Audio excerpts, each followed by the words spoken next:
people like me from previous months, okay? Total control. Bing, bing, bong, bong, bing, bing, bing, bing, bing, bong, bing, bing, bong. When Mexico sends its people, bing, bong, bing, bong, they're not sending their best. Bing, bing, bong. And I said, we need to build a wall. Bing, bing, bong, bing, bing, bong. And nobody builds walls better than me, believe me. Bing, bong, bing, bong. I'm gonna bomb the shit out of them. We will make America great again. Bing, bing, bing, bong, bing, bing, bong. Grab him by the pussy. Bing, bing, bong, bing, bong. I don't care. Bing, bing, bing, bong. China's killing us. We need to build a wall. Bing, bing, bong, bing, bing, bong. My father gave me a small loan of $1 million. Bing, bong, bing, bong. Fake news, folks. Bing, bing, bong. God bless you and good night. I love you.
Humans always thought was key, and we're not getting what humans always thought was key: the bone broth, the bone broth, the bone broth, the bone broth, the bone broth, the bone broth. Well, now it's the next level of that. It's caveman. But hey, I need a glass of caveman. Caveman. Man, it's better than Ovaltine. Better than Ovaltine. It's just unbelievable.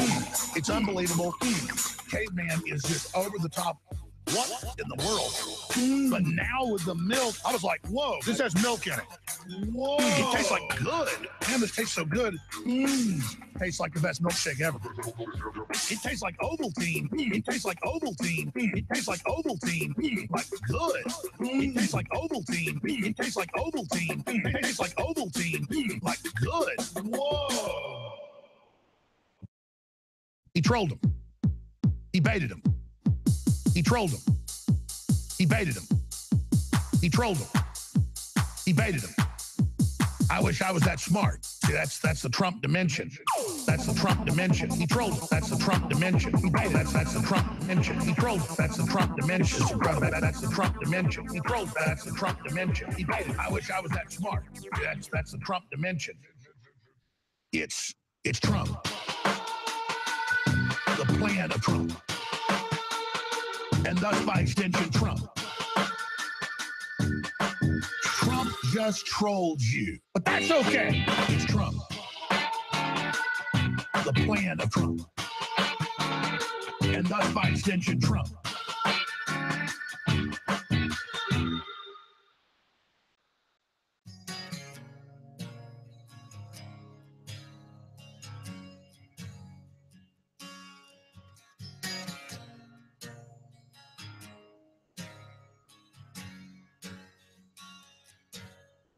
I am being viciously attacked with lies and smears. I think it's a disgrace, and I say that, and I say that. They're making me out to be a very mean, bad kind of a guy, and that's not me. What the hell is going on? They're sneaky, dirty rats. Really not a bad person, by the way. The American dream is dead. We're dying. We're dying. I never said I'm a perfect person, nor pretended to be someone that I'm not. Anyone who knows me knows these words don't reflect who I am. The media is so dishonest and so corrupt. The pile-on is so amazing. The whole thing is one big fix. One big fix. It's one big ugly lie. It's one big fix. The press can't write the kind of things they write, which are lies, lies, lies. Stories of fabrications and false. They write lies, they write false stories. They know they're false, it makes no difference. And frankly, our country is going to hell. I've always been thin-skinned. The tone is such hatred. I've been thin-skinned from day one. The tone is such hatred. I don't have thin skin. I have very strong, very thick skin. And I don't call it thin-skinned. I'm angry. I'm very angry. What do you have to lose by trying, Trump? What do you have to lose? Your schools are no good. You have no jobs. 58% of your youth is unemployed. What the hell do you have to lose?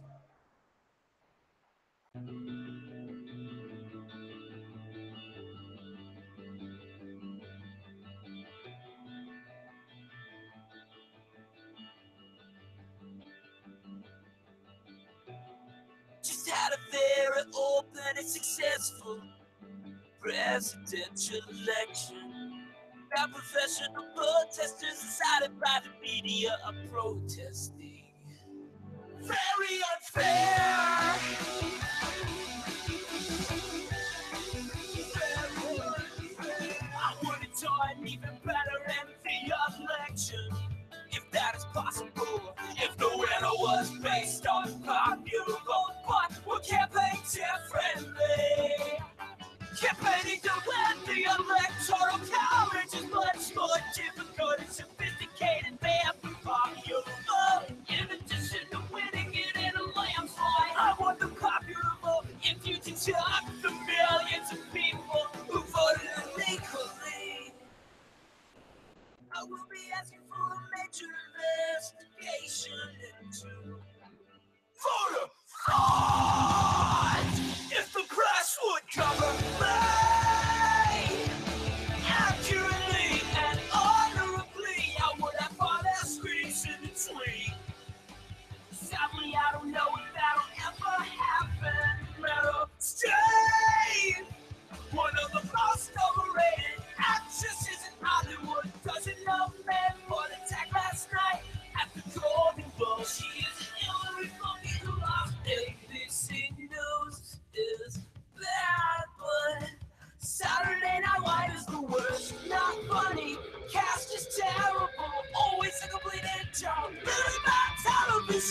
Reports by CNN that I will be working on The Apprentice during my presidency. Even part-time are ridiculous and untrue. Fake news! I call my own shots, largely based on an accumulation of data, and everyone knows it. Some fake news media know that I'm watching the lies, boys.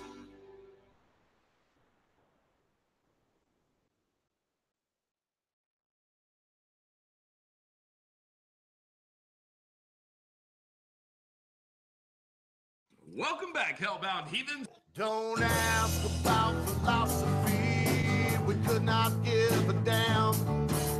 If you're afraid of the dark, my friend, do not try to hold our hands. We can't tell you which side the corn gonna sit or fall. If you don't like just what we're saying, you're hogging lick our balls. Oh, poison in the well. Oh, well, heathens bound for hell. Oh, poison in the well. Oh, stick my balls, we will. This way of life you think we lead, we stumble and we fall. Demons deep inside our minds, it's easy to heed the call. Fractured pieces of our lives, we fill with what we see. You can't get what you need from battle, fame, what's to be will be. Oh, we're poison in the well.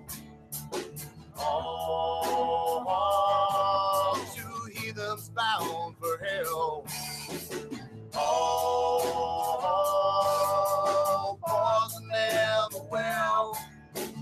Oh, yeah. Dig these nuts, we won't tell.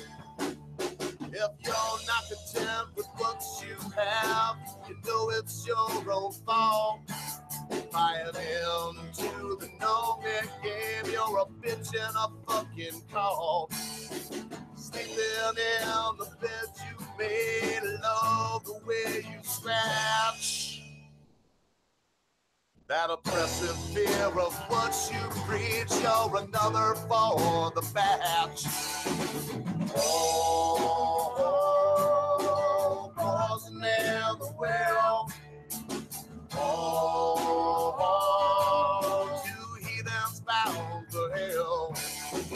Oh, poison in the well. Oh, yeah. Lick these nuts, motherfucker, I will tell. Lick it.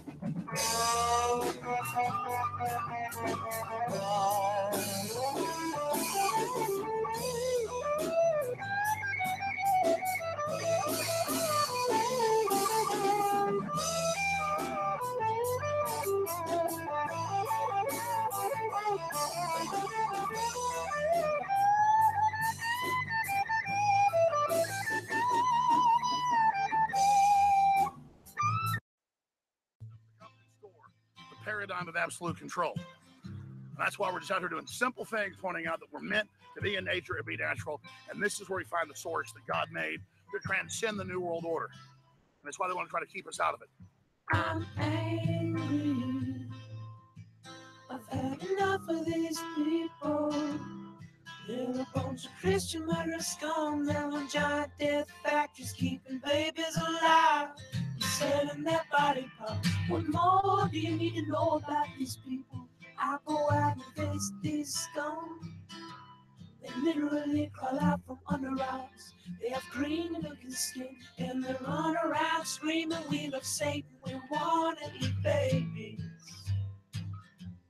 I have them on video. Hillary's in the creepy weird sick stuff, man. Sleeps in the same room with that creepy weirdo woman whose mother wears a hood over her head. That woman number one is ugly. Imagine how bad she smells, man. I'm told her and Obama just stink. Obama and Hillary both smell like sulfur.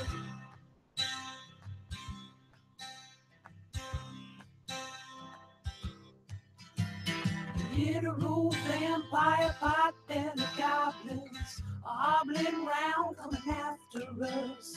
My spirit gets close to that evil and I feel it go.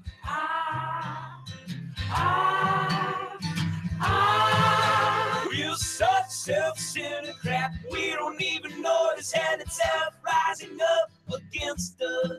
Millions upon it, people of the very worst type, and I'm so pissed.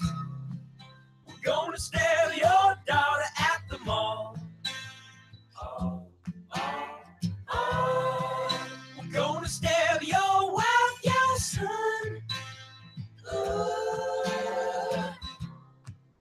We're gonna stab you with a butcher knife, and then the police chief is gonna say, we love our Somalis, we love our Muslims. Oh, they're so good, oh, they're so sweet.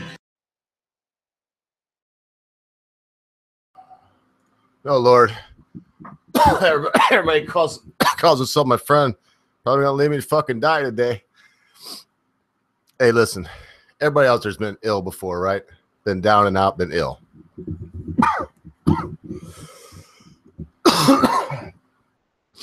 I was seriously considering just not being here today. Just not even being here today. I was seriously considering just not even being here today. I'm sick. 2 o'clock this morning, eyes wide open, staring at the ceiling, wondering if my sweet bed or my beloved pillow would ever feel so sweet and so beloved again. 'Twas my Uncle Clyde told me, rest is sweet to the working man. Well, when you're down and out and there's some kind of bug ravaging holy hell on your very insides when who you are is dying, you start to wonder, you know, all the tough shit you want to spew, right? You want to talk all kind of tough shit. Oh, Lord, I'm base stick man. I'm Kyle, base stick man. I'm going to knock a motherfucker out. I'm tough as some bitch. little tiny bug. So minuscule and so non-existent, you don't even know it's there. Let it come upon you and wreak havoc. Like the wolves in the night. And oh, my Lord, I want to get off here. But what I'm going to do is, because what I was going to do is play a couple more tunes. Listen, here's the deal. Logical Lion. Y'all hear me? Can y'all hear me out there? And my fucking voice getting out to the 5 people, the 2 people, whoever's watching. Can y'all hear me? If you can. If you want Logical Lion to come on and give his opinion on transgendered / United States Armed Forces, press 1. If you want to hear like 5 more songs, press 2. I'm going to soliloquize while I peek over at the chat here. And if you say nothing, don't consider that a vote. Like you said, then I'll pick.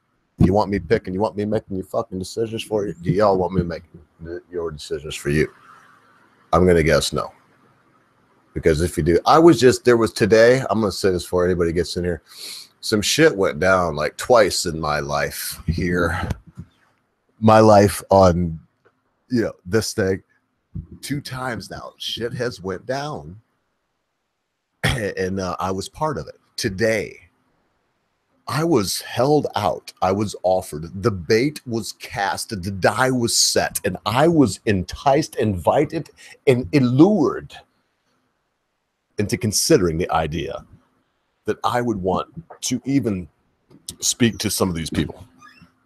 Listen, I doubt y'all watch my live streams or my videos. All I'm going to say is there's no way on earth This is Ogre's there right now. Look, Oak said was 1-1-1. So that means Logical Lion, right? I lost track of time. All right, so I'm going to send this out. I'm going to play a song, and then I'm going to ask Logical Lion to swing on. If everybody would just give me 1 second, it would be very valuable to me. I'll play it as too. Maybe y'all will love it. And then I'll get Logical Lion on here, I promise. And he won't, maybe not right on. Who knows? I mean, shit can change. Things can happen. You never know. Do.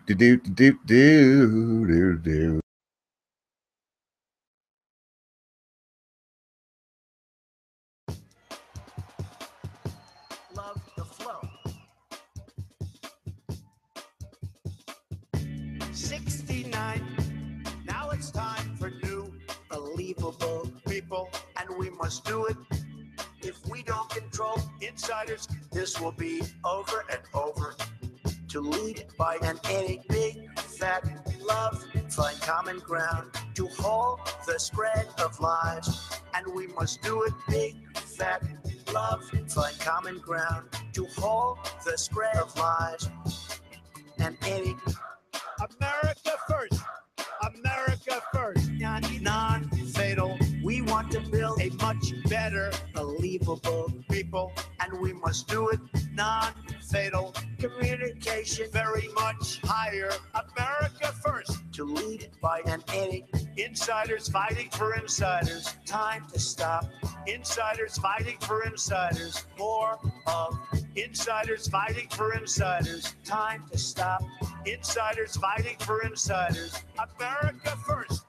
Love the flow. 69. Now it's time for new, believable people, and we must do it. If we don't control insiders, this will be over and over.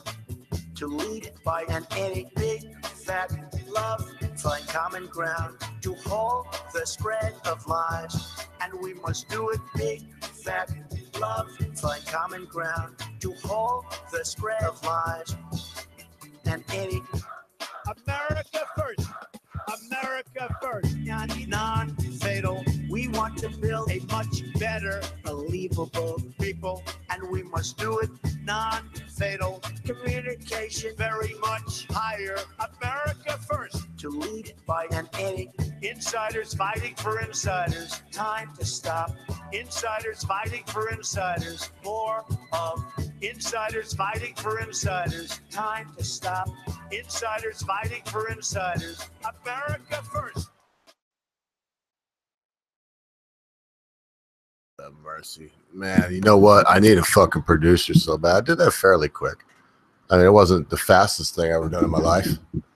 When I sent this out, and see what I mean? I asked for, your opinion. Everybody gave ones. Wasn't ones Logical Lion.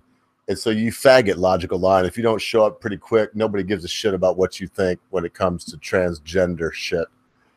And yeah, when I'm by myself, I'm going to use music to take a break. It doesn't mean if I don't come back in 2 hours and the song plays, nothing else, then start contacting the appropriate authorities. I've had a heart attack and died. Because we never know when that next one's coming, do we, folks? We never know. I mean, you never know. I'm not trying to make you, I don't want you to worry. I'm just saying that, yeah, man, you could be getting on the subway train and you could have just told some homeless man to jam it up his ass sideways and he might push you out in front of a train. Just happened. That guy may get off. You may be dead and he may not even do any time in jail. Oh, mercy's sake.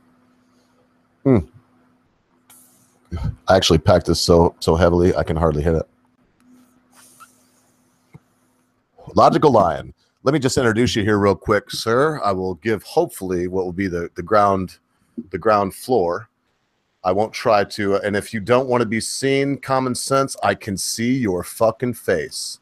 I made the Lion real big just in case. There you go. My suggestion to you is if you don't want people to see you, make sure you put like a piece of tape over your anyway. Let's just act like nothing happened. So I'm going to do this. I'm going to give I'm just going to let me speak for 35, 40 seconds, and then Logical Lion's going to kick this shit off. Logical Lion. Today I did notice. Well, that's his theme song. That's the Lions theme song. I'm sorry, I forgot. I didn't read the contract thoroughly. That is the Logical Lions theme song. So today I noticed this big old, huge, ginormous ding dong on Twitter, and it seemed to be regarding this trans issue. So if you could, sir, look at your watch right now, because as soon as I say my final word, I want to give you 3 good solid minutes to address the way that you feel. Give an apologia from your angle of this trans people in the military. 5, 4, 3, 2. Oh, you want me to fire off now? Okay. To be completely honest, being a veteran myself, I'm torn, because on the one hand you have the question of unit readiness. It does allowing transgender folks into the military affect unit readiness in and of itself? And I think that's been the big question being bantered around, is what is the actual effect of having a trans individual in a unit? What does it do to unit readiness? Trump's generals are telling him that it negatively impacts readiness. So if these are the professionals and they're saying that it does negatively impact unit readiness, I'm going to have to defer to their judgment, and I think Trump did as well. However, that is not to say that you can't, that there aren't roles in the military that can be that aren't combat related. Someone was mentioning this in Twitter earlier, that there's more to the military than combat, and that skinny people serve in the military, chubby people serve in the military. And I remember when I was in, there were some borderline people that were barely making their physical tests. So he's right in that regard, except that in the military, when you join, they tell you that it doesn't matter what your job is. Even if you're a desk jockey, you have to be prepared for combat at any time. So if someone isn't combat effective or isn't combat ready by default, they don't make the cut. And I'm sorry if that includes you because you have flat feet, or because you have bone spurs, or because you have asthma, or because you have gender dysphoria, or you have any number of things that make people not qualified to serve in the military. You know, we're a highly effective, highly mechanized, specialized military, so we can afford to be selective. And that's my spiel. Oh, sorry that trans people don't get to serve in the military and go die for their country. You know, be a post office worker. Well, it was hard for me to tell. It was really hard for me to tell. I mean, I followed that. You and I'm not even going to say the other people, and I would ask you not to unless you had to. Oh yeah, but I don't even know them. There's actually 2 or 3 people that once in a while, Lion, because I follow your ding dongs. Don't get me wrong, you get into it with a lot of people, but these particular 2 and now 3 people, somehow I'm included in it, and I just watch all day in awe. Yeah, I don't know how you even got like tagged, because you weren't even like in the conversation, and all of a sudden you're included. I don't know, man. It's Logical Lion, you know me. You know me. How do I feel about this on a scale of 1 to 10? If I had to guess, do I give? If I had to guess, I'd say not very many, and probably the half a fuck that you do give is probably on Trump's side. Just spitballing. No, you got it out there. You got it, because what he's doing right now. And listen, I've thought about it pretty hard. Do I feel like there's a good possibility that the Joint Chiefs or the powers that be, whoever it is that's telling him now this is what needs to be done, that they're good old boys, you know, whatever? Maybe. But I'll still, you got it right. The 1/2 a fuck I give is this. If it was okay for Obama Slammy to do shit that was unheard of to some people in the United States, well, it's okay for Trumpy to do it also via Twitter. And and then, I mean, I could say a couple more words, but I'm so glad the common sense guy's here. From a standpoint, and I'll do the same thing I did with Lion, man. I'll give you as much time as you want to do, up to about 3 minutes before I start prodding you. Or if, you know, you'll know. You're either out of time or the Lion will be like, ooh, I got something to say. So, I mean, does this make us look stupid here in the wayward colonies? I mean, is this something that is even, what the hell, man? Well, from my point of view, can you hear me properly before I carry on? Perfect. Good. From my point of view, from over here anyway, it's more of a case of you have 0.06% of the population, as in transgender people or people that identify as gender dysphoria, that are trying to get into the military. But it's not a right to join the military. It's a privilege. You have to fit certain criteria to be able to join. It's not like trying to get into a different type of workplace. You have to be fit to be able to do it. Now, I did a video about this yesterday, believe it or not, which covers everything more in depth. But I watched it. cool. My main point was that even in basic terminology from the military.com source that I cited, it states that anybody that has anything to do with suicidal tendencies, they're not allowed to join the military in general, in any form or stature. Now, the 0.60% chance of gender dysphoria people, you have a 32 to 56% chance of them type of people unfortunately going through suicidal or depression. Unfortunately, that's a very high percentage for a very small demographic. And you have to go on averages, unfortunately. I'm going to leave it there. Well, you can leave it there, but I was wanting you to go on because, so in other words, you have this 0.0, which means to get one of them, you have to go to 200 people.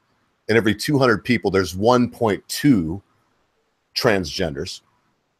It would be appealing to go into the military as a non-combatant, especially knowing that you could say you had this thing that is now suddenly became a right, and then they would pay for some kind of nip and tuck. Would that be a British way to say it, sir? Without, I believe you could use it for a certain terminology from male to female, I believe, yes. okay. All right, okay. So see what I mean? So this is the issue. We have such a tiny fraction of people, 1.2 to every 200, that even say that they're this kind of person. And then why would they want to? What are they doing? You know, they throw out this Navy SEAL in our case, which is our toughest of the tough. And I mean, that's such a false equivalency when they throw that out, because that's been bantered around tons today and yesterday that I saw. Well, there was this Navy SEAL. Truth, in fact, he actually transitioned years after retiring. So that's not even exactly the same. Yeah, it's not even a comparable case. And to your point, and I'm sorry, it's the common. I can only see the COM. I don't know what the full name is. Just call me Guy. Just call me Guy. It's Guy. easier. Okay, gotcha. Hi, Guy. You can call me Greg. Whatever. Hi, Greg. Or Lion. Whatever. Well, he's the common sense guy. So we have a logical lion and we have a common sense cat. Hey, that works. To your point, the military, especially the U.S. military, being that they're so selective, because we can be. I mean, we spend $660 billion a year on our military budget. We can be super selective. So because of that, the military doesn't work in individualist mindset. It works in generalities. Not anyone can join the military. We do have the best of the best. And one of the morons that Ogre was referencing earlier on the Twitter was saying that the military soldiers come in all shapes and sizes and mental stabilities, etc. And I said, yeah, they do come in shapes and sizes and varying degrees on the scale or on the spectrum of mental stability. But one thing that they all have in common is general health. They don't have flat feet. They don't have asthma. They generally don't have ADD, even though they've relaxed the deal on that. They don't have overwhelming anxiety, overwhelming depression. They're not drug users. They're not, people with criminal records. These are all things that our military screens for in order to get the best possible applicants. Because again, we're a mechanized, highly specialized unit. This is not the Chinese army, where we need 500 million foot soldiers, So because we're selective, I'm sorry that transgenderism, dysmorphia, whatever, dysphoria, is a mental illness. Period. It's a fucking mental illness. Therefore, so sorry you don't qualify. And to make it Just about to correct you, it's a mental condition by the DCM. Well, but yes, it's still a mental issue. It's an abnormality. Exactly. And I use my own anecdote. When I enlisted, before I went to basic, they inspected the shit out of me because I have bone spurs in the back of my heels, but they're not a medical problem. I just destroy shoes a lot faster than I probably would if I didn't have them. But man, the main doctor guy had brought over another doctor, and they gave me the once over. And bear in mind, I was a captain of my high school football team, captain of my high school track team. I was a 4.5-minute mile runner. I broke school records in track and field. I had a college scholarship to track, and yet they went over me and I was standing there in my underwear with a fine-tooth fucking comb. So the idea that transgender folks can, You know, well, maybe if they have the requisite skill set or requisite, you know, physical traits, that they can somehow bypass the bar, the standards bar, waver their way in. We don't need to. That's the point. Is we don't need you. Thank you for trying. 3.5 minutes, don't- amazing. But what would you do in like a 5K cross country? Me? Yeah. Now? No. Prime. Back then? Prime. I mean, prime. 5K through the cross country. Not Fuck, on the that's road. a good question. I don't know that I would do a very good time because I was a quarter miler. Well, I at least was a long distance 18 though. runner. You probably do 6. I mean, I'm just curious. And what would you do on a flat, hard surface for a 5K? Oh, fuck, I've never ran it. I have no idea. I did 4:38 in the mile in basic training. Fuck. 4:38. Holy fuck. I don't know who Dude, gets in the high school, I magnitude ran of a, that, but that's I ran a incredibly 48-second quarter mile fast. as a That's senior in high school. 25. That's a little over 25. It's like 29, 30-second quarter miles. Yeah, it was That full is ass. incredibly fast. That is running probably really honestly faster than I can Well, no, run it's- right now it's at not- an average. You know, That's just an over a average. minute. That's about a minute 10. I'm sorry. your Yeah, quarters. I was getting for quarters. I was thinking eights, and I said quarters. Yes, Yeah, but in that's high still school, I did open 48-second quarter mile. That's Olympic level times. I was offered a track scholarship, but my parents couldn't afford the rest, so I joined the military because it was only a 60%. I didn't get a full ride because I was fucking in Oregon, dude, like the track capital of the fucking world. Yeah, You know, you're running 48-second quarter miles, and you're like 7th in the state. It's like Like, are trying you to kidding wrestle me? where I'm from. If you try to wrestle collegiate style wrestle where I'm from, you Right. better be really good. Iowa also, you know. But that goes to my point. We are the strongest military in the world because our pool of applicants is the best of the So, best. yeah, because and you'll look too because they say, oh, look how many black folks. It's like they got enough. No, there's actually really good with the numbers. But if you look at where the military comes from, you will see it's rural, country boy, farmer style people. Whether I don't care what nationality they are, that's at least the grunts, if you know what I mean. So those are the people that are out there driving the mechanism that you spoke of. Because even though you don't need people now to run like the Chinese, you were very eloquent, man. I don't have a lot of arguments. There's no argument. But you don't need those people with just guns now. But you still need the human being inside of that mechanized warfare to be at the apex of human intelligence, physiology, you know, all of it. To be transgendered, listen, let me just throw this out there. And y'all hate me, fuck you, suck my dick. I'm gonna say it. This is it. If you feel like you're a female and you were born a woman, that's called body dysmorphic. They just took it out of the DSM. You're looking at yourself and you have a dingleberry and you feel like you should have a split tail. You dig it? I mean, you're military, split tails over here, you know, and then dingleberries over there. And so if you have a split tail, you feel like you should have a dingleberry. And now that's as in the vernacular as I can put it. But if you have a disorder inside your mind that makes you want to believe that you're something that you're not, that says, I believe conscious, the cat said, he said guy, and I'm still going to call him cat. The guy said, what'd you say? 35% of these people try to attempt suicide of 32 to 52%. I mean, Lord have mercy. That's over the realm of realism. To put that into perspective, Jews during the Holocaust had lower suicide rates. They just tried to make it, right? Yeah, no group in human history has had that high of a suicide rate. So that's worse than being a fucking Jew in Auschwitz. You just heard it. Yeah, I bet him. He'll give you a citation. Anybody that wants to know it, look him up on Twitter and do the ding dong like he did today for about 6 hours. He'll do it with you. He'll give you citations. That's amazing. Well, I appreciate that. I appreciate that shameless plug for my Twitter. But it's true. I will. I'll talk to just about anybody, at least until you annoy me. We can't mention names either. I mean it. But there was one particular person. I don't even know his name, to be honest. They had a heart. Yeah. Right. So I don't either. But I was watching. That's the thing is, I don't pay attention because I have so many conversations going at any given time. I literally don't pay attention to the names. I just pay attention to the words. I created memes today for your thing. That's because I think, I saw. I know that you and Quiet knew I was watching. You knew the ogre was lurking. Well, of course. Every so often a meme would pop up. Or I would like one of your shit. I went through a whole string of them. I sat here and read. I was like, huh, fucking Logical Line and Quiet or Ding Dong. It was somebody on Twitter. What's going on? And so I started reading it. I was like, oh shit.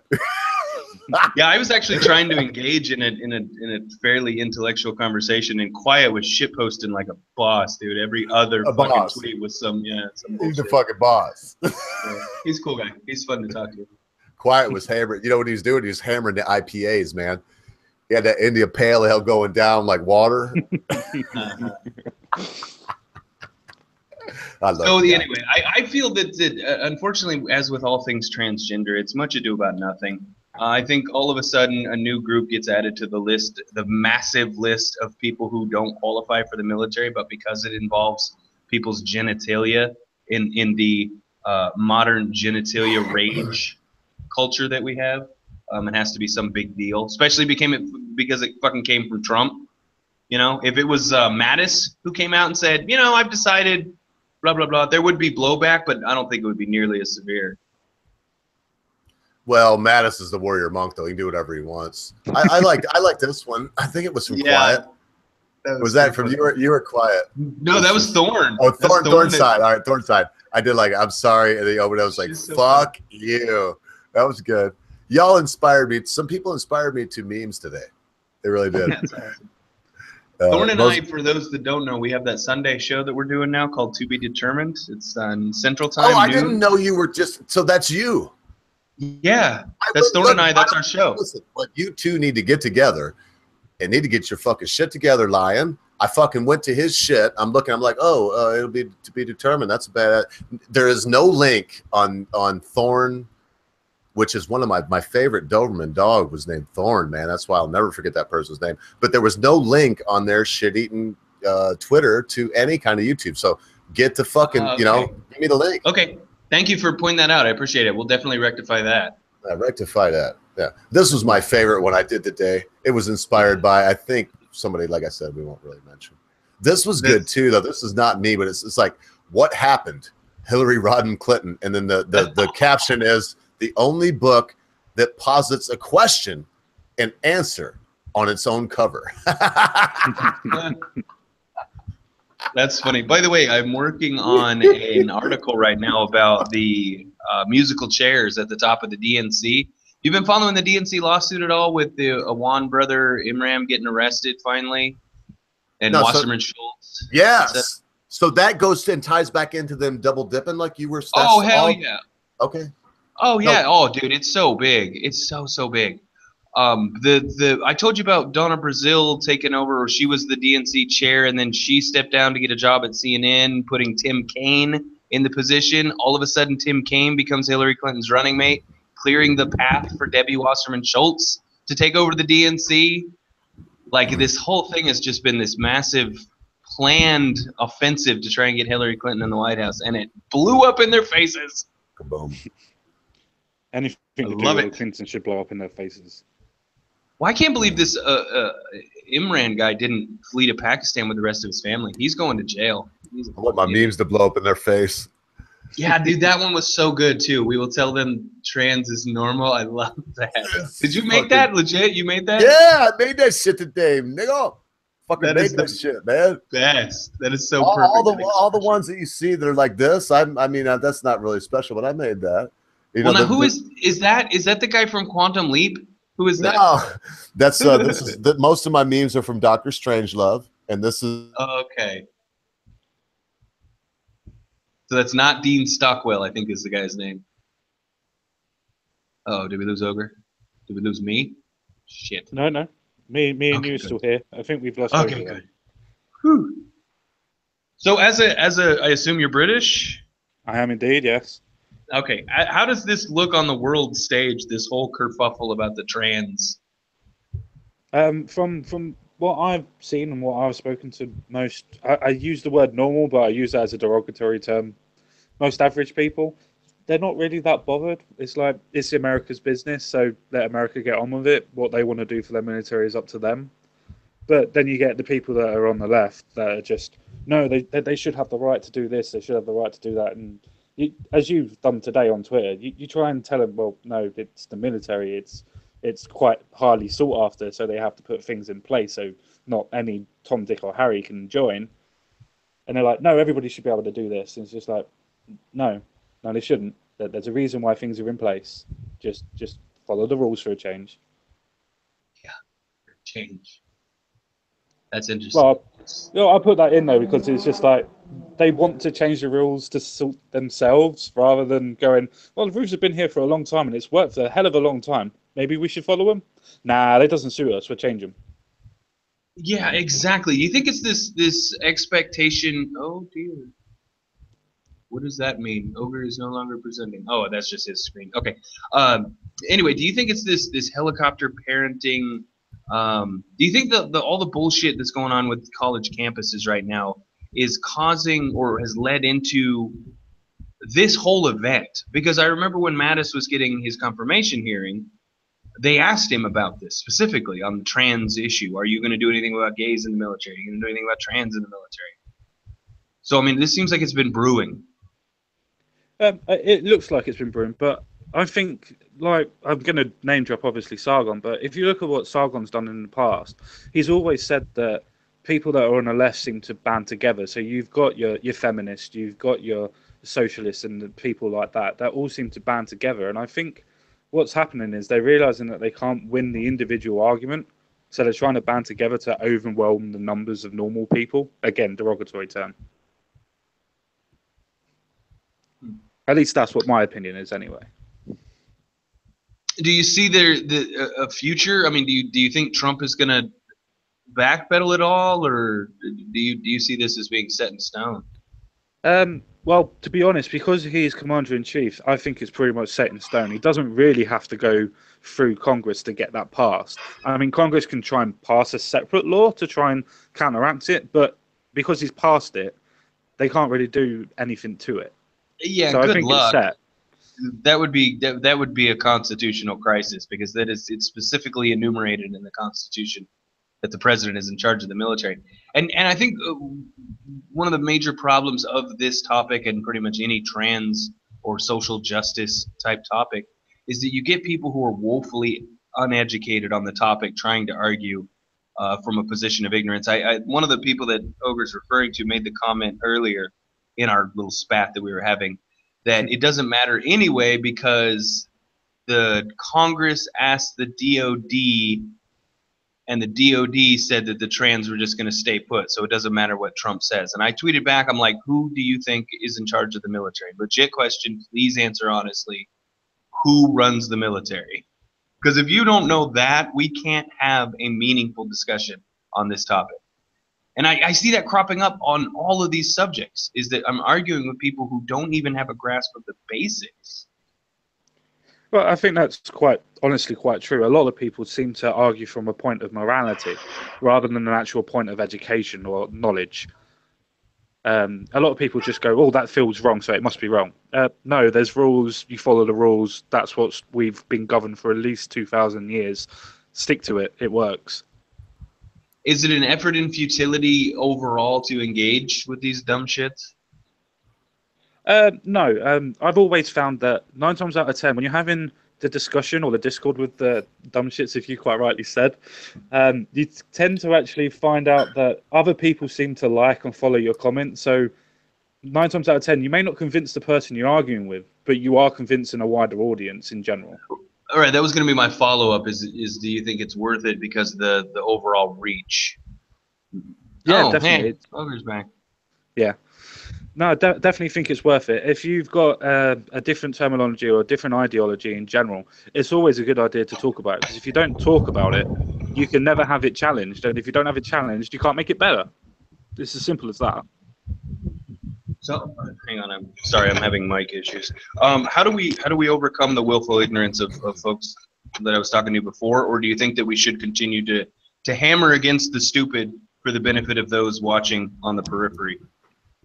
I always think it's a good idea to do both. Because that way you can sometimes convince other people. Because some people are just ill-informed rather than just being on the point of morality. They're just like, oh, I've always thought it was this way.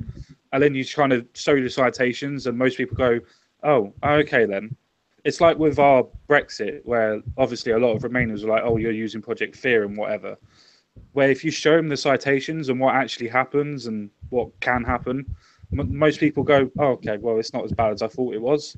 And you've got to just keep going. God damn it. Sorry, I'm having trouble with my fucking mic. All right, go ahead. Sorry. Yes, completely agree. Ogre, welcome back. Sorry.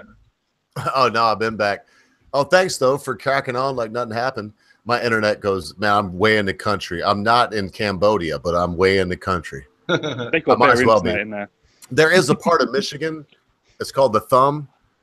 You know, I've got a cell phone. I won't show the face of it. It's my cell phone. And when I go out to the Thumb to visit friends of mine that live out there, when you pass Bay City, Michigan, look it up on a map.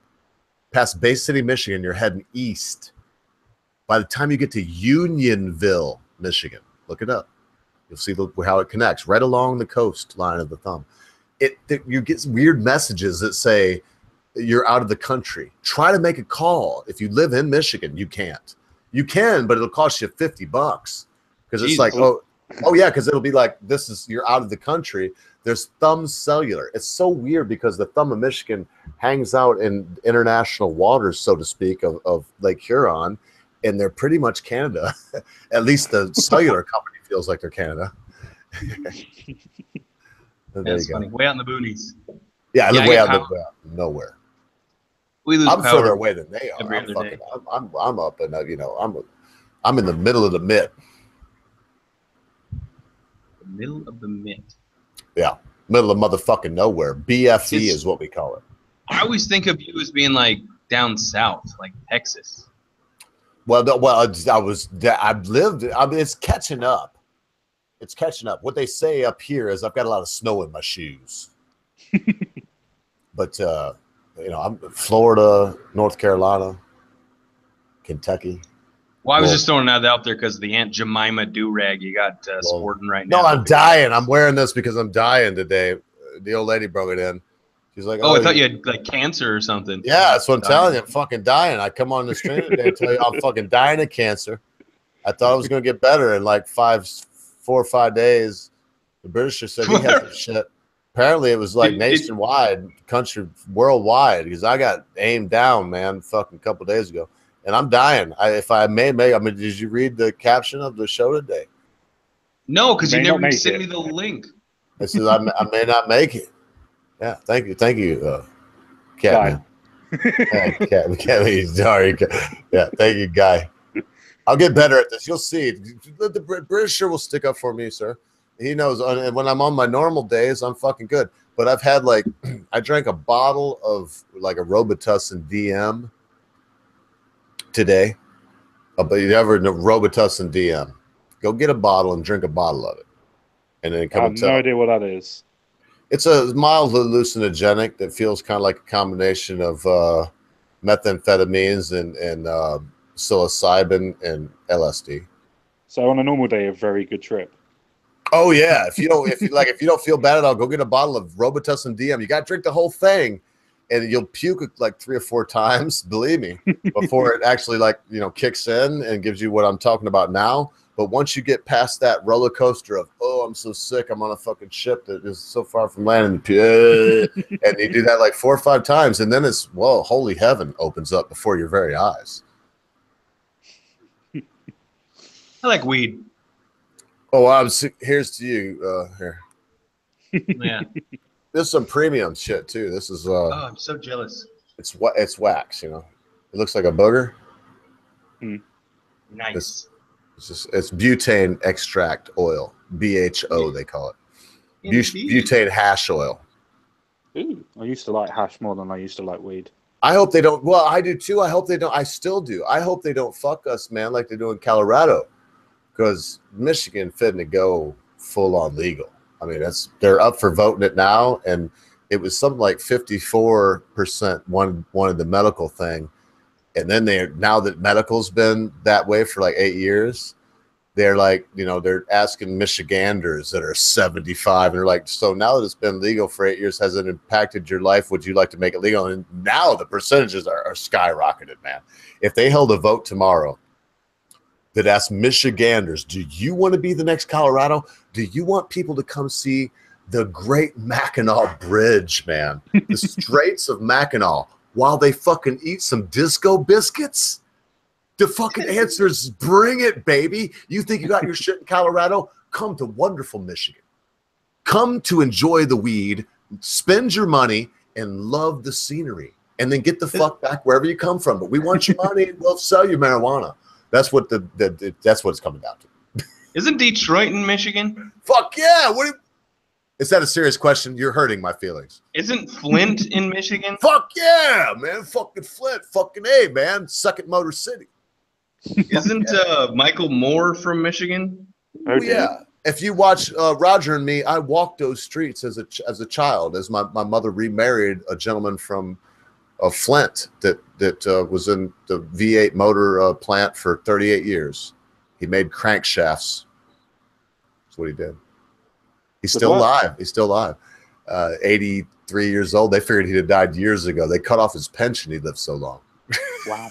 Jeez. You know, it's funny that we can tie everything back to kind of social justice mentality, because the fall of Detroit is, in my humble opinion, is directly proportionate to this entitlement attitude, or directly responsible, or the entitlement attitude is directly responsible for the fall of Detroit, because it's the first example in America, Detroit is, where the city, the governance, basically took in complete control over the city.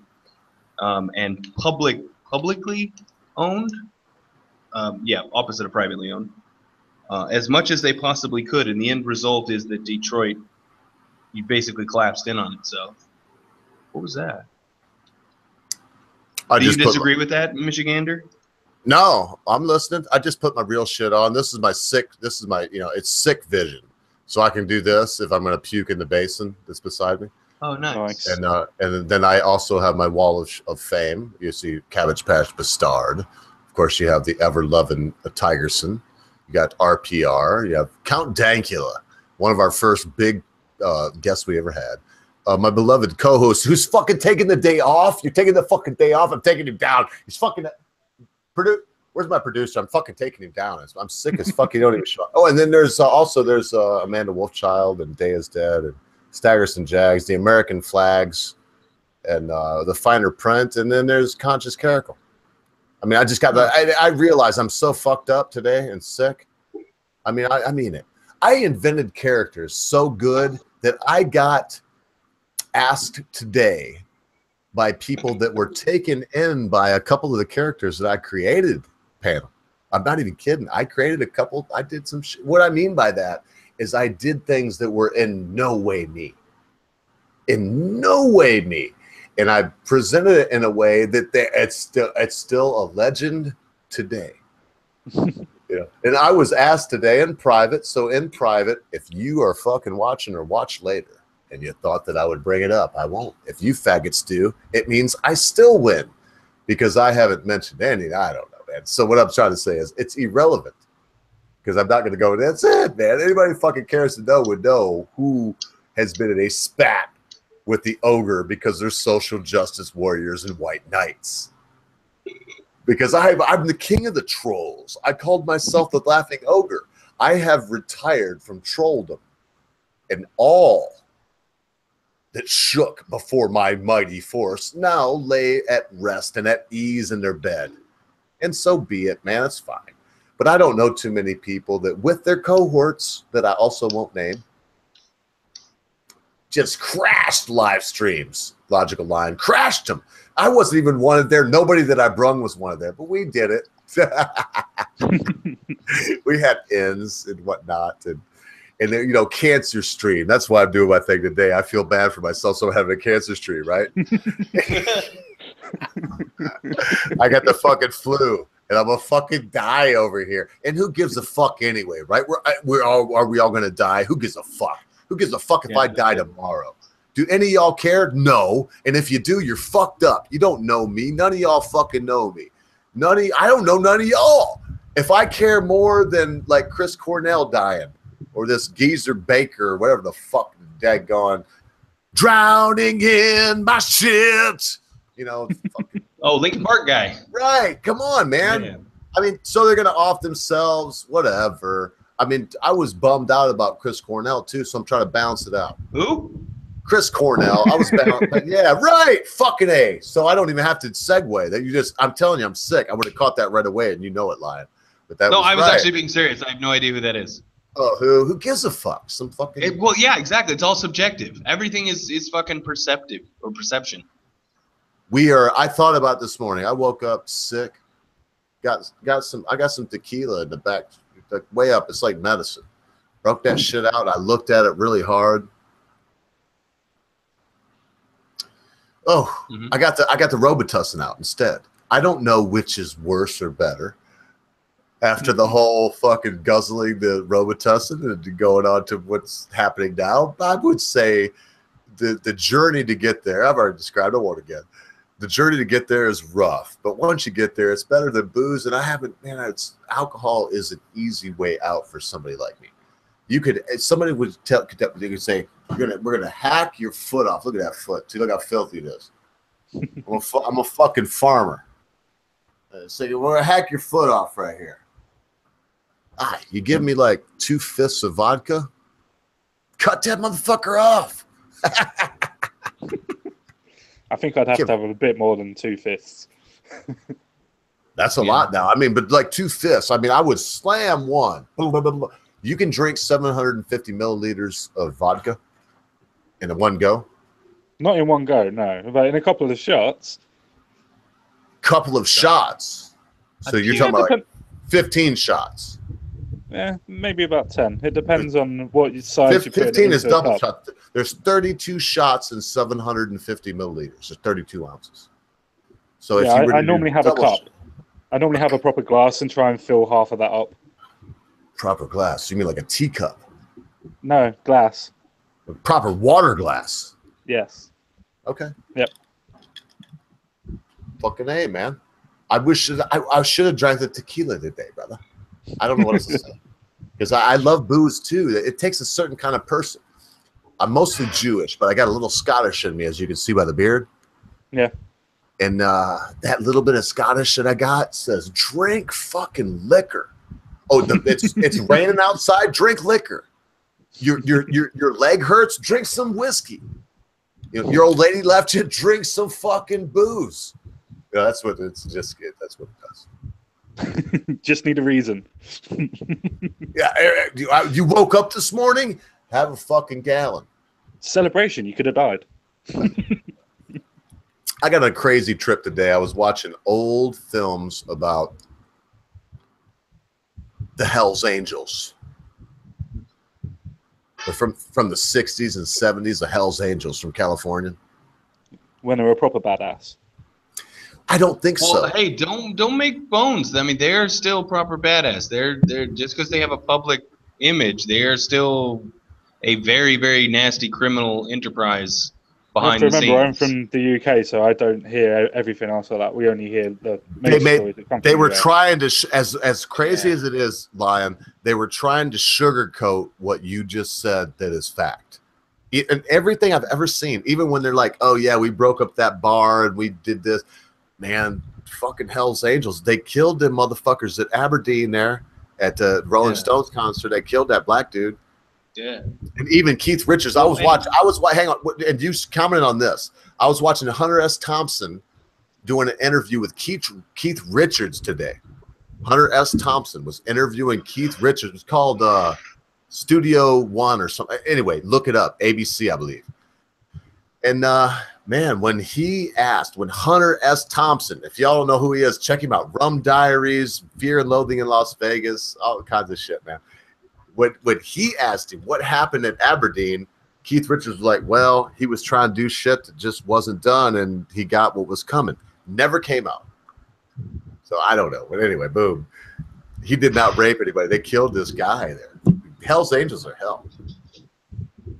Yeah, they just have really good PR. Well, I think they realized that that was the only way that they were going to be able to remain kind of on the good side of the law, as it were. What was they got a rival gang? It's like called the Outlaws or Devil's Disciples, but the Outlaws are big too. Yeah, that they are like constantly, as long as they're or so long as they consider themselves the 1%ers, the outlaws, the I mean, they straight up call themselves outlaws. As far as like they don't follow the law, they're the 1%ers, the truly free. As long as they have that mentality, they will always be a criminal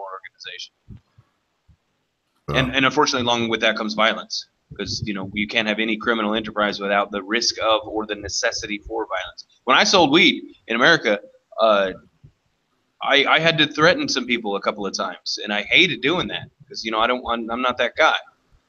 But when you're dealing in any kind of criminal, and I was low, I wasn't even a big deal.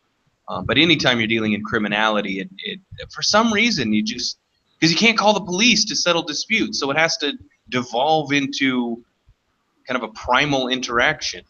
Me bigger, me hit you with stick unless you do what I say. Man, these people are back. I don't know if it's your fault or what, but these people are back on my Twitter. I'm going to show them. I'm not going to do a lot of commentary, but I am going to show. I mean, what is this, man? I usually have a really peaceful, fucking really laid back kind of Twitter. Look, I just checked it. You have horseshit. You have a laid back, peaceful Twitter. You're like the most insightful fucking person on my. What do you call that? Mentions? Yeah, mentions. Oh, thank you, sir. And you're up there with me too, but laid back and peaceful. You are also, though. You just get caught up more than me, sir. I think you're a little younger than I am, lying, and you get in there and lying, bro. Well, it's probably my own noobness at the medium, but I actually care to try and educate some people, because like this guy, the guy you're referring to is popping up again. You can say Hector Febo. He's so uneducated on the topic. He literally just claimed that you get to pick your job if you go into the military. If you volunteer and go in, you get to pick your job. I mean, are you kidding me? Even I know that you get assessed first, and then with your assessment, you get assigned a good job. They tell you where you can go, and you might pick between 2 or 3 if they say you can. Yes, you can lock down a position, but you have to be marketable to the military. Fucking A. In other words, look, I went through the MEP Center in Lansing, Michigan when I was 19 years old, and I scored a 98 on the ASVAB. That's no shit. Whatever. I kept all the paperwork. I'm a pack rat. And besides that, when I was done with all the push-up tests and pull-up tests and thinking tests and which way would this pulley be spinning if the belt was going this way and what would this color be if this was the logical order and all that shit. When I was done with all that, they told me I could do whatever the fuck I wanted to do. They were trying to talk me into being an engineer. And I was like, no, I want to jump out of airplanes and shoot guns into people's face. And so I didn't go in the military either. I mean, there was a story after that. I found out really quickly. I was at the MEP Center in Lansing, Michigan, and this hot fucking Marine woman came in. And I was a boy off the streets, man. I just a fucking boy. And this chick with the blue stripe down the side, I shit you not, she had white gloves on. My old lady's in there sleeping, or I wake her up to say, tell them, because I come back, and I could have been lying to her when I told her the story that day, but I wasn't. And so I was like, you know what I mean? A wolf whistle. She was fucking, dude, I don't know if they were staring at us or if I was stupid or what, but before I could even hardly get the whistle out, there was a Marine with the red stripe down his blue pants. He didn't have no sword on his side, but he didn't have no white gloves on either. He was a Marine recruiter, and I was in for the Army. Airborne Rangers is what I wanted. Make a long story short, he called me in his office after wolf whistling at this woman because he asked, and I'd watched Full Metal Jacket. I mean, when he came out and said, who whistled? I raised my hand. I did. I swear on my life. I raised my fucking hand. Instant. Raised my hand. I did it. I did. In hindsight, I probably wouldn't have raised my hand. But he screamed at me in my face, like this far away for, it seemed to me like an hour, but it was probably 2 minutes, and everybody out in the thing, fucking 1,000 people out in this big hall. It was like cattle, you know. I mean, and they teach you right away. That's the problem I got with transgendered. Okay. Holy fuck, if you're a snowflake, you shouldn't be getting in the military because they strip you butt ass fucking naked and you run you through there like you're fucking cattle in a stanchion, and you stand up tall and say, sir, yes, sir, or you get the fucking shit coming. They take the piss right out of you. So boom. And if they can't take the piss out of you, which I didn't like it. You know, I may not be trans, but look, I didn't go in. I'm glad I didn't. They're glad I didn't. Oops, I hit my mic again. I really want the end of this too, because you know, it's like, are you afraid of the talking about the transgender? No, shouldn't be no transgender people in there. Shouldn't be no flat-footed people in there. Shouldn't be no fucking want to kill myself, want to got problems people in there. They should be people in there that when bullets are going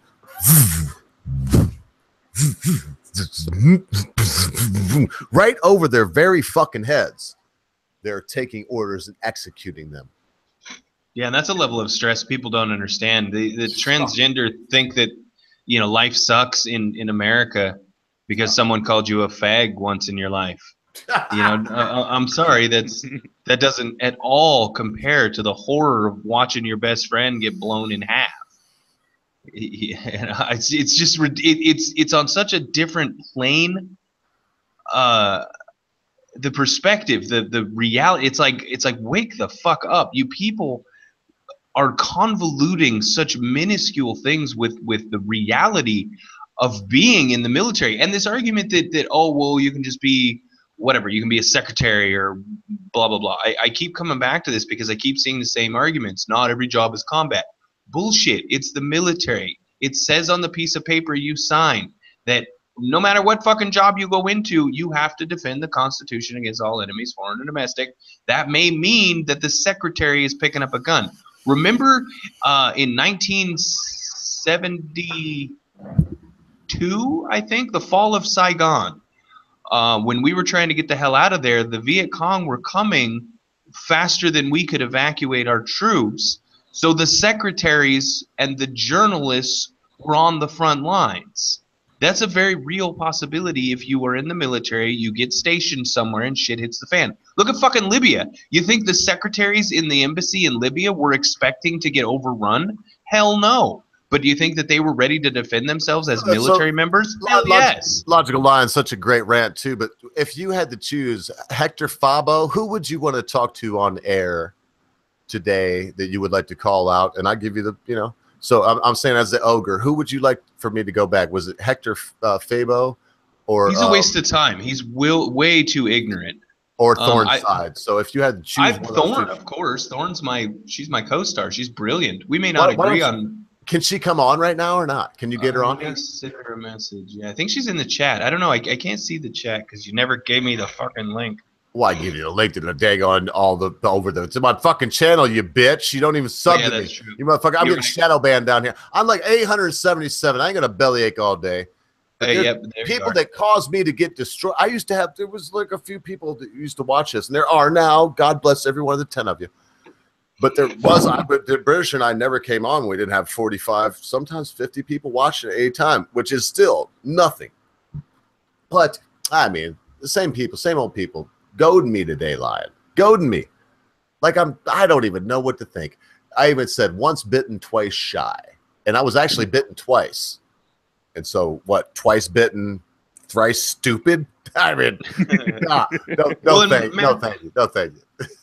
And Mad Dog said earlier that Tigerson had said, hey, let's do a stream. This was last night. Hey, let's do a stream. Let's talk about this. And Mad Dog said I'm not going to talk about it because I don't know enough about it. Someone, I think it was Beard Barian, said that, you know, they said their piece and they're not going to. Beard Barian's a faggot and he can't say shit because he lives in Canada. And them fucking punk ass Canadians, they can't say shit. If he said what he thought or even tried to, the Canadian government would bend his fucking faggot ass over and pump him with a fucking 14-incher. That's funny. They're French. Yeah, that's true. Well, but besides that, fuck the Beard Barian. Hey, fuck you, mate.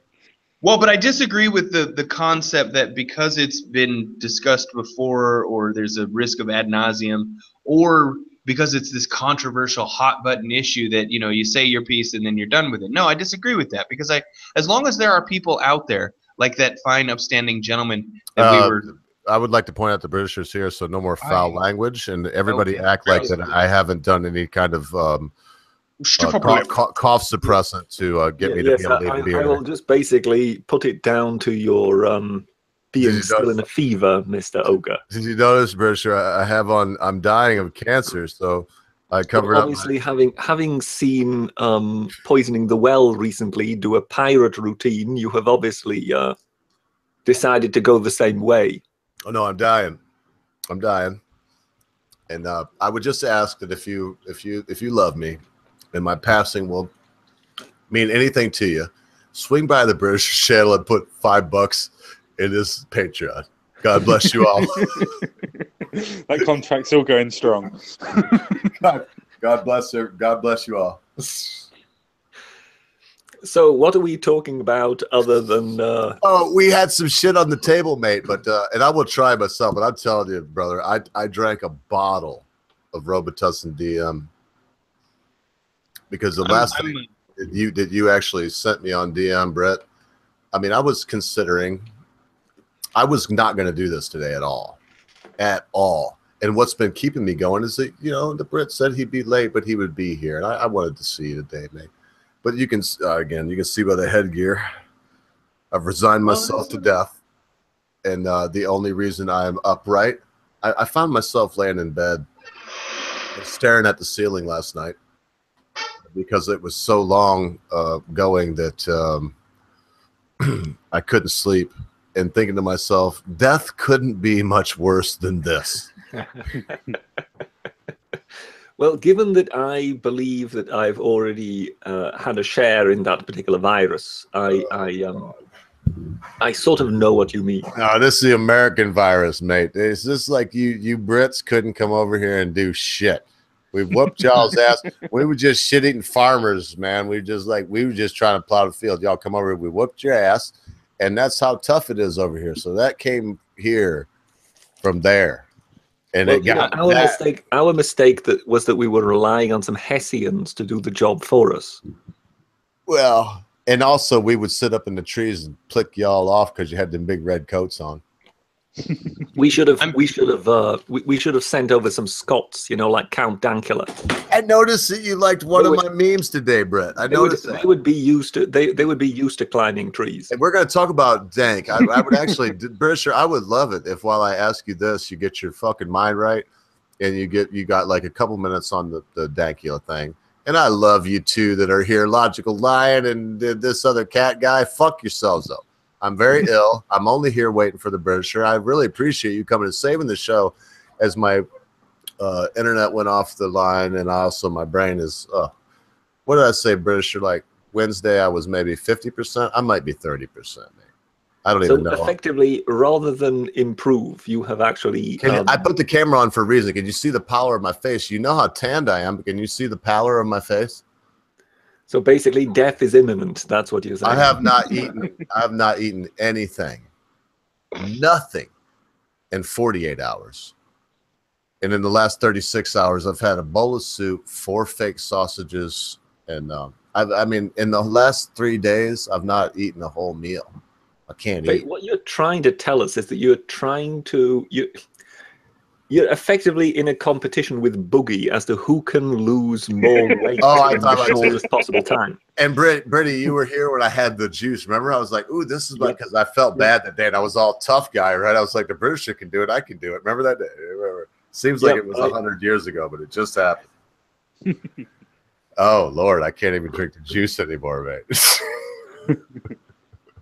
So the magic juice didn't actually do the trick.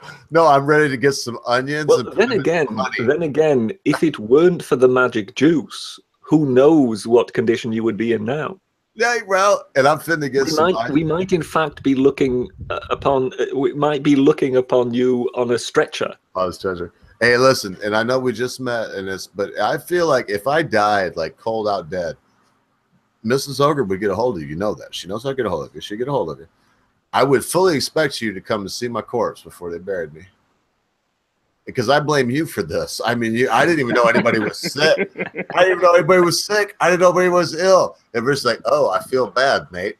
And he's so staunch. He's like that stiff upper lip. He's the quintessential Britisher. He really is. And it's like, so I'm trying to empathize, and now I got it. You motherfucker. This is it. This is how it comes down. It's that you couldn't fuck your corpse. Couldn't get us in the war. Yeah, and I'm baying them off, Britt, but they were here for a while. You want to know what we were talking about today? Honestly, we were talking about these. The only meme, I think, maybe one of 3 that you've liked that I've done was the picture of. Do you know where that's from? Do you know who that is? I don't know. I didn't look at it that closely. It was just. It looked like a rather large lady with a. That's a dude. Is that singer? Kind of. Not. What I'll do is before I pop it out of my mouth. That didn't sound good. Before I say who it was, I will show it, Britisher. I will give everybody on the panel a chance to, if they know who this human being was. He was in a few movies, and there was a person, Roger Waters, I believe. Waters anyway, was the name of the director. That's the only hint I'll give. And so this was a human being. Yeah, I know what you're referring to. That's nasty. You know who that is, though? I don't know the name of the person, but I know what they do in that Roger Waters film. What with the eating the poo poo? Yes. Well, yes. That's one of little. That's what somebody would say that really, with all respect, didn't know, because there was a lot worse. And it's one name human being. I'm so sick. I'm not even kidding. I'm trying to just fucking pull up a picture of this human being that I still can't say their daggone mother effing name. British here, so I can't cuss anymore. And then you interrupted Logical Line, and as much as I like you, fuck off. I just got my bro on here, so shut up. His name's Meatloaf. No, it's not Meatloaf. Good answer though. So, Britt, what happened in your day to day? I drank a bottle of Robitussin. So Robitussin, just bring me up to speed. What is Robitussin? Well, Robitussin is a line of cough suppressants, but if you find the right one, i.e. Robitussin DM. Okay. And you're willing to Are there drink any particular special ingredients to Robitussin DM? Yeah, it's bromide. It's hydrobromide. I know that might be, and I will spell it if I absolutely have to, but it's hydrobromide. It's a remember this, heroin was a cough suppressant. But okay. it's a cough suppressant. And it doesn't do the same thing heroin does. What it does is if you take several times the dose that's on the bottle. As you did. Oh yeah, I drank the whole fucking bottle. Can I ask you a personal question just real quick?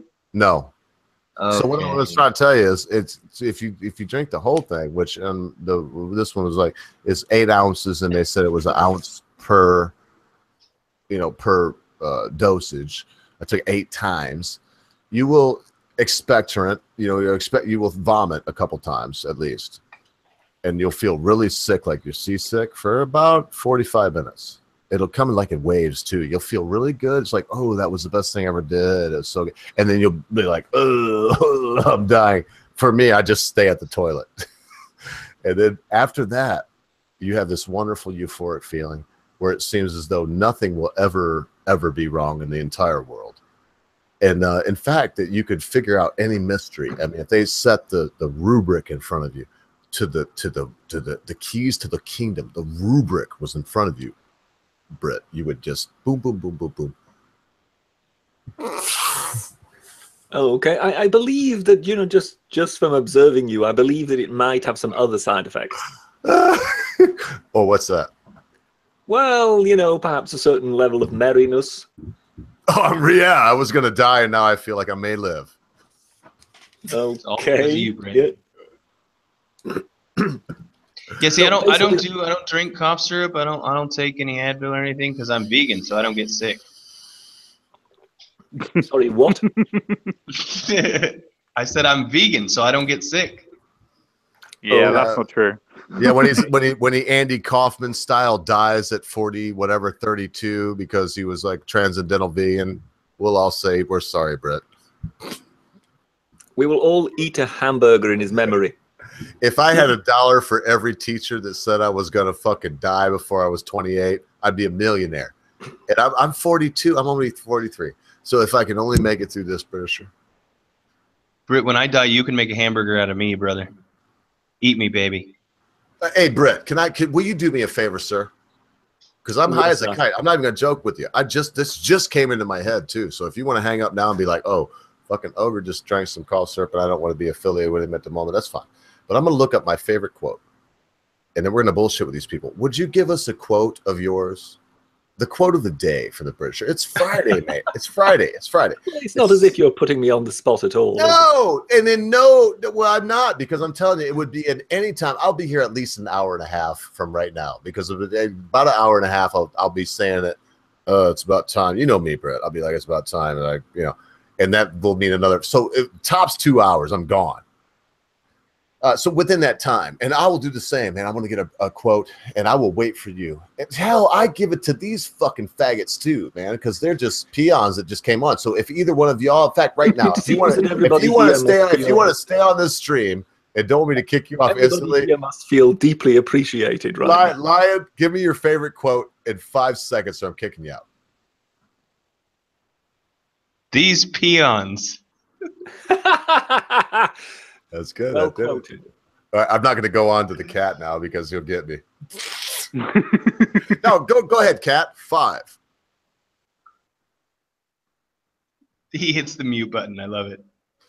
Well, I would say nothing hits harder than life. Sorry, wrong button. Tempus Fugis. Tempus Fugit. Ooh, edgy. I knew you were gonna say fucking correct me, at the Brett. end. Say it again, Brett. Tempus Fugit. Tempus Fugis. Fugit. That means time gets Fugit fucked. would basically be the anglicized version of it, or one could also argue that the Italians might have a J, but one assumes that the Latins had a hard G. Well, I disagree with you. It's not SPQR. It's Senatus, Populist, and Rome. Senatus Populusque Romanus. Yes, it's Senate, the people, and Rome. Is that not? Because I thought that you were the one arguing with me over that, Brett. The Senate and the people of Rome. There's not 4 entities involved in SPQR. There's only 3 entities. Well, I mean, strictly speaking, there are only 2 entities. The Senate and the people. And they are of Rome. All right, okay, maybe that was our disagreement. So it's not 3s, because to me it's the Senate, the populace, and then the ground, the terra, that is Rome. Weren't Romans really sincere about where the boundaries of Rome ended and who they decided? There was a sacred boundary, yes. Well, because you couldn't just say, I think of someone specifically, Brett, and so grant me this if you think you're so wise. Paul of Tarsus, he claimed to be Roman, but where was he from? Well, you could be a Roman citizen and not be born in Rome. Okay, now it's to press you. This is what I wanted to do. Now I've got you. So would it be the same thing? Now the Britisher and I have been born in the walls of Rome. We have been fucking Romans, man. And this person is a citizen. Was there some, Well, there was basically, if you are born within Rome and you are not a slave, then you are a Roman, effectively, I would say. But, I mean, I guess it would always depend on who your parents are, nonetheless. I mean, if you're somehow the kid of Greek merchants, then more than likely you would still be seen as a Greek, if you know what I mean. When it comes to slaves, incidentally, that's a very interesting piece, because effectively if you were a freed slave and you were some freed slave somewhere in Judea, then you would just basically be a freeman. If you were a freed slave in the city of Rome, then you would basically be a freed man. But that would more than likely mean that your children would then be Roman citizens. So in a way, the slaves of Rome eventually became its populace. Well, because they outnumbered them is the main reason for that. But yeah, that'll happen to any populace. So sort of like how migration works nowadays. What's happening right now? I watched this stuff today that just chilled my bones, man. Chilled my marrow. I'm sitting here dying. I'm dying. You have to understand that when it comes to these sources of the Roman populace, if one believes the myths, and in some cases, you know, myths and reality were not that far apart from each other. Have you ever heard of the asylum? The asylum? The asylum, yes. Where I should be right now, you mean? Yeah, of course. No, I mean, yes, you know, if you use the word to grant somebody asylum, it is basically to grant someone a safe haven. Sanctuary. Precisely. Oh. So when Romulus set up Rome, that is, you know, after he'd finished killing his brother Remus, he didn't have a population now, did he? No. So he needed some people. So he effectively decided to grant people asylum. And the place asylum was actually the low point between the two peaks of the Capitoline Hill. That was the asylum. And if you reached that, you would be granted asylum and you would effectively be taken up into the city of Rome. So according to Roman legend itself, the populace of Rome were all descended from vagabonds, runaway slaves, thieves, and robbers, if you know what I mean. That's what, and I kind of knew that. So you're saying that if you could reach a certain point of the city, and would you do some fealty there? What would happen? Well, I mean, you would have to understand that in those days, it wouldn't be a city at all. You know, it would be, you would see that it would be the very beginnings of a sort of a few villages on top of the hills, if you know what I mean. On top of the 7 hills. Yeah. And basically, I mean, this is a civilization brochure, and if I could do this, man, I would kill you. With all these rogues kind of getting together, the tale goes, obviously, that they didn't have any women. And that's when they came up with a rape of the Sabine women. Well, that's horrible, I'm sure. But what's just killed me? No, actually, the rape of the Sabine women is often misunderstood because it is always sort of understood in the modern meaning of the word rape. But the use of the word the rape of the Sabine women is actually more in the sense of the stealing of the women. It's a slight sort of distinction, but it is indeed of some importance. That according to the myth, the women weren't that bothered. I'm sorry, the women wanted to go with the Roman people, but what gets me is, do you think in your mind, was it the sewers? Was it the bathhouses and the common toilets with the sponge on the stick? Is that honestly what made Rome? Yes, because you could not have had a city of 1 million people without them all dying of Can you imagine 2,000 years ago when you could go and you had just been on a night out in the town with the boys and you were, you're feeling a little, and you had to, something in your belly, and then there was a door right over there you could open, you could go in, you could relieve yourself. Hell, you could do it in common enjoyment with other people that may have been doing the same. And then split. I mean, isn't that, as crude as that may be, Britisher, isn't that the pinnacle of human society? Well, I'm not sure that's the pinnacle of human society, but it definitely was a leap that the Romans took in that regard. That they seemed to somehow understand by trial and error, really. They didn't really understand the science of bacteria or whatever, but they just realized, look, if we only deal with running water and we keep as clean as we can, then we can run this show.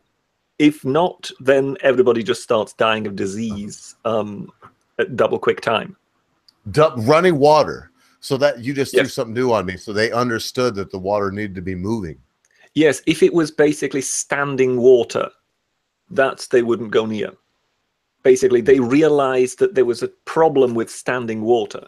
So where the They latrine didn't realize that there were bacteria forming or anything like that in it. They just knew that there was a problem with standing water. So as long as you kept everything running, then there wouldn't be a problem. And hence they went to extreme lengths of bringing rather very clean crystalline water from distant hills to Rome on aqueducts.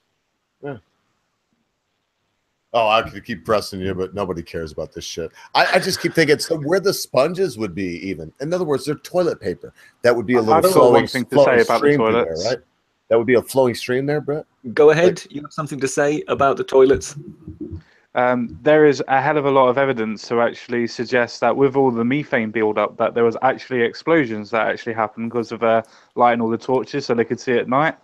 There was actually evidence to say that the methane gas build-up, because it wasn't, as you said before, moving water, it was actually just a sewer that they built up, and the methane would build up so much that it would actually cause explosions. What evidence to that effect is there? I don't know. You'd have to go to the YouTube channel called Beyond Science. You have to go to the YouTube channel called Beyond Science. Mm-hmm. He's the one that suggested it. Okay. Yeah. No, I'll have to look into that because I've never heard of that at all. Because the Cloaca Maxima would move. It did have a gradient, even though a very, very shallow one, if you know what I mean. So in the main sewer, there was a catwalk, Britisher? Yes. So could you please, because I could never ask. So how would that? So the main drain of the sewer that meandered through the city, that didn't go quite the way. How would that work? I mean, explain the inside of that sewer system. The main pipe. Well, you would have a grand arc, and that I've seen some photographs. It is absolutely unbelievable. I mean, there is a vaulted ceiling in that arc that is made up of really big, hewn boulders. I mean, it looks, if you think of the Romans, given how old the sewer was, I mean, anybody that went down there must have wondered, who on earth built this? Because you can understand that they would sort of think, believe in titans and whatever if they would see that. There is lots of, in the walls and whatever. I think at first there will have been rock, but I mean, sooner or later it became brick and whatever. I mean, as such, the Cloaca Maxima began life as the main drain, because you have to understand that the area between the hills was actually quite low-lying and muddy. So in order to drain that land dry, they effectively just dug a drain into it. So that was an open trench, really. And then as the land began drying out around it, they then decided to basically build a vault over it and kind of fill it in. And then they would have their, they would then have their dried out land in the center between the hills, and effectively an invisible drain that still continued to keep the whole thing dry. So the Forum was actually built on what would originally have been some sort of swamp. So that then became their town center. Well, it's probably the most interesting thing I've ever asked a guest in my whole life. I imagine this thing, and most people think of a sewer nowadays, but as at the most an 8-inch pipe. So 8 inches from one wall to the other inside of a circular diameter, inside of a pipe. Yeah. And these are sewers that these ancient people did make that were large enough to drive, 2 chariots abreast down. Well, I mean, if you think of it, later the Victorians very much operated on the same sort of scale. I mean, it was Basil Jett who built the sewers in London, and the main sewer in London, again, is a massive undertaking. You know, this man built in style when he built. And it's only now, really, that we're beginning to kind of have to, you know, build expansions of capacity to the sewer, because they thought that far ahead, that the sheer capacity that the London sewer could take was designed to be able to take a much, much larger city than what they were building for. And I guess in that regard, the Romans did much the same thing. So even though at the time they were looking at a fairly, you know, small town of sorts, they built something that one day would be able to support a massive city, or at least a massive city in regards to the ancients. And I got £5 that says somebody here on our panel. It's been so cool while I just shot the shit with you. Has got something way more interesting to ask you, Brett, because you know you're popular and I don't. Nobody knows who the fuck I am, man. Nobody cares. I think this is pre-death depression setting in now, gentlemen. It's acceptance. Yeah, I'm going through the stages. You know, I went past denial, acceptance now. I'm fucking dying. I won't be with you. But if there's a way, Brett, if there's a way, Arthur Conan Doyle like, I will reach through the mists of beyond to you, sir. And you will be there, and your lucky piece that probably sits right there with you, it will rattle 7 times and then flip over to the other side, and you'll know that there is something in the great beyond. Okay, I'm looking forward to it. So bloody hell, get on with it and die and rattle this coin, and then we'll know. Nah, but they probably got something way more interesting. So basically, in order to kind of try and bring this back to something, you know, given that we were talking, it was mentioned before that your meme was mentioned. Basically, I'm assuming that one touched upon the transvestite issue in the U.S. Army, given Mr. Trump's no, we didn't talk about it at all. We would love pronouncements, which then were put into question when it emerged that he had tweeted it out to the world, but not mentioned it to anybody else in his government. Wait, what happened? Trump did what? Just kidding. Just kidding. Keep going, British. Yes, precisely.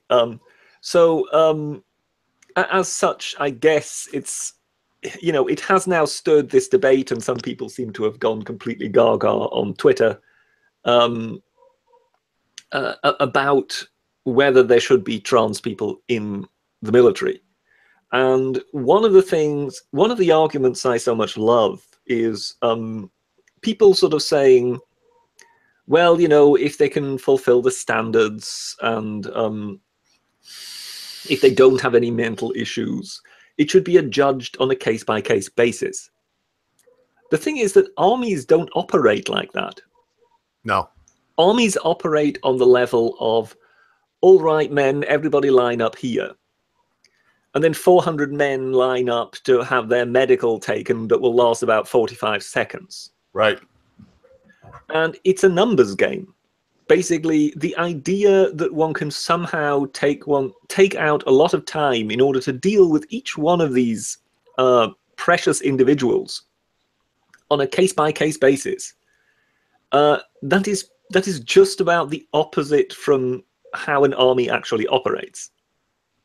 And therefore, that sort of argument seems to be coming from people who have very little clue about how armies actually operate. That's really that was sort of my, you know, the strongest impression I was getting from the debates that I was seeing, sort of going to and fro on Twitter, because to my mind, the idea that they should somehow sit down and have a long, drawn-out talk with every single soldier in order to perhaps ascertain his individual issues.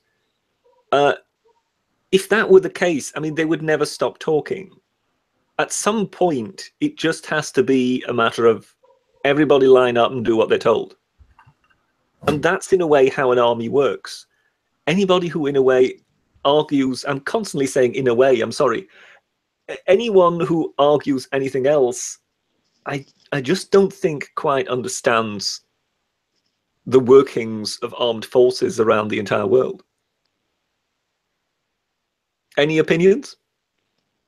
Yeah, that's actually what I was saying. That was the crux of my entire argument, is that now we're talking about individual issues, and the military is specifically designed to be generalized. Everyone is a cog. No one individual is special. And basic training, the whole point of basic training is to destroy your idea of individualism. You know, you're part of a team. You are just one of many. This is my rifle. This is my gun. They're trying to take that away. They're trying to be, and you've been in the military, man. Do you think it should be any different than Full Metal Jacket?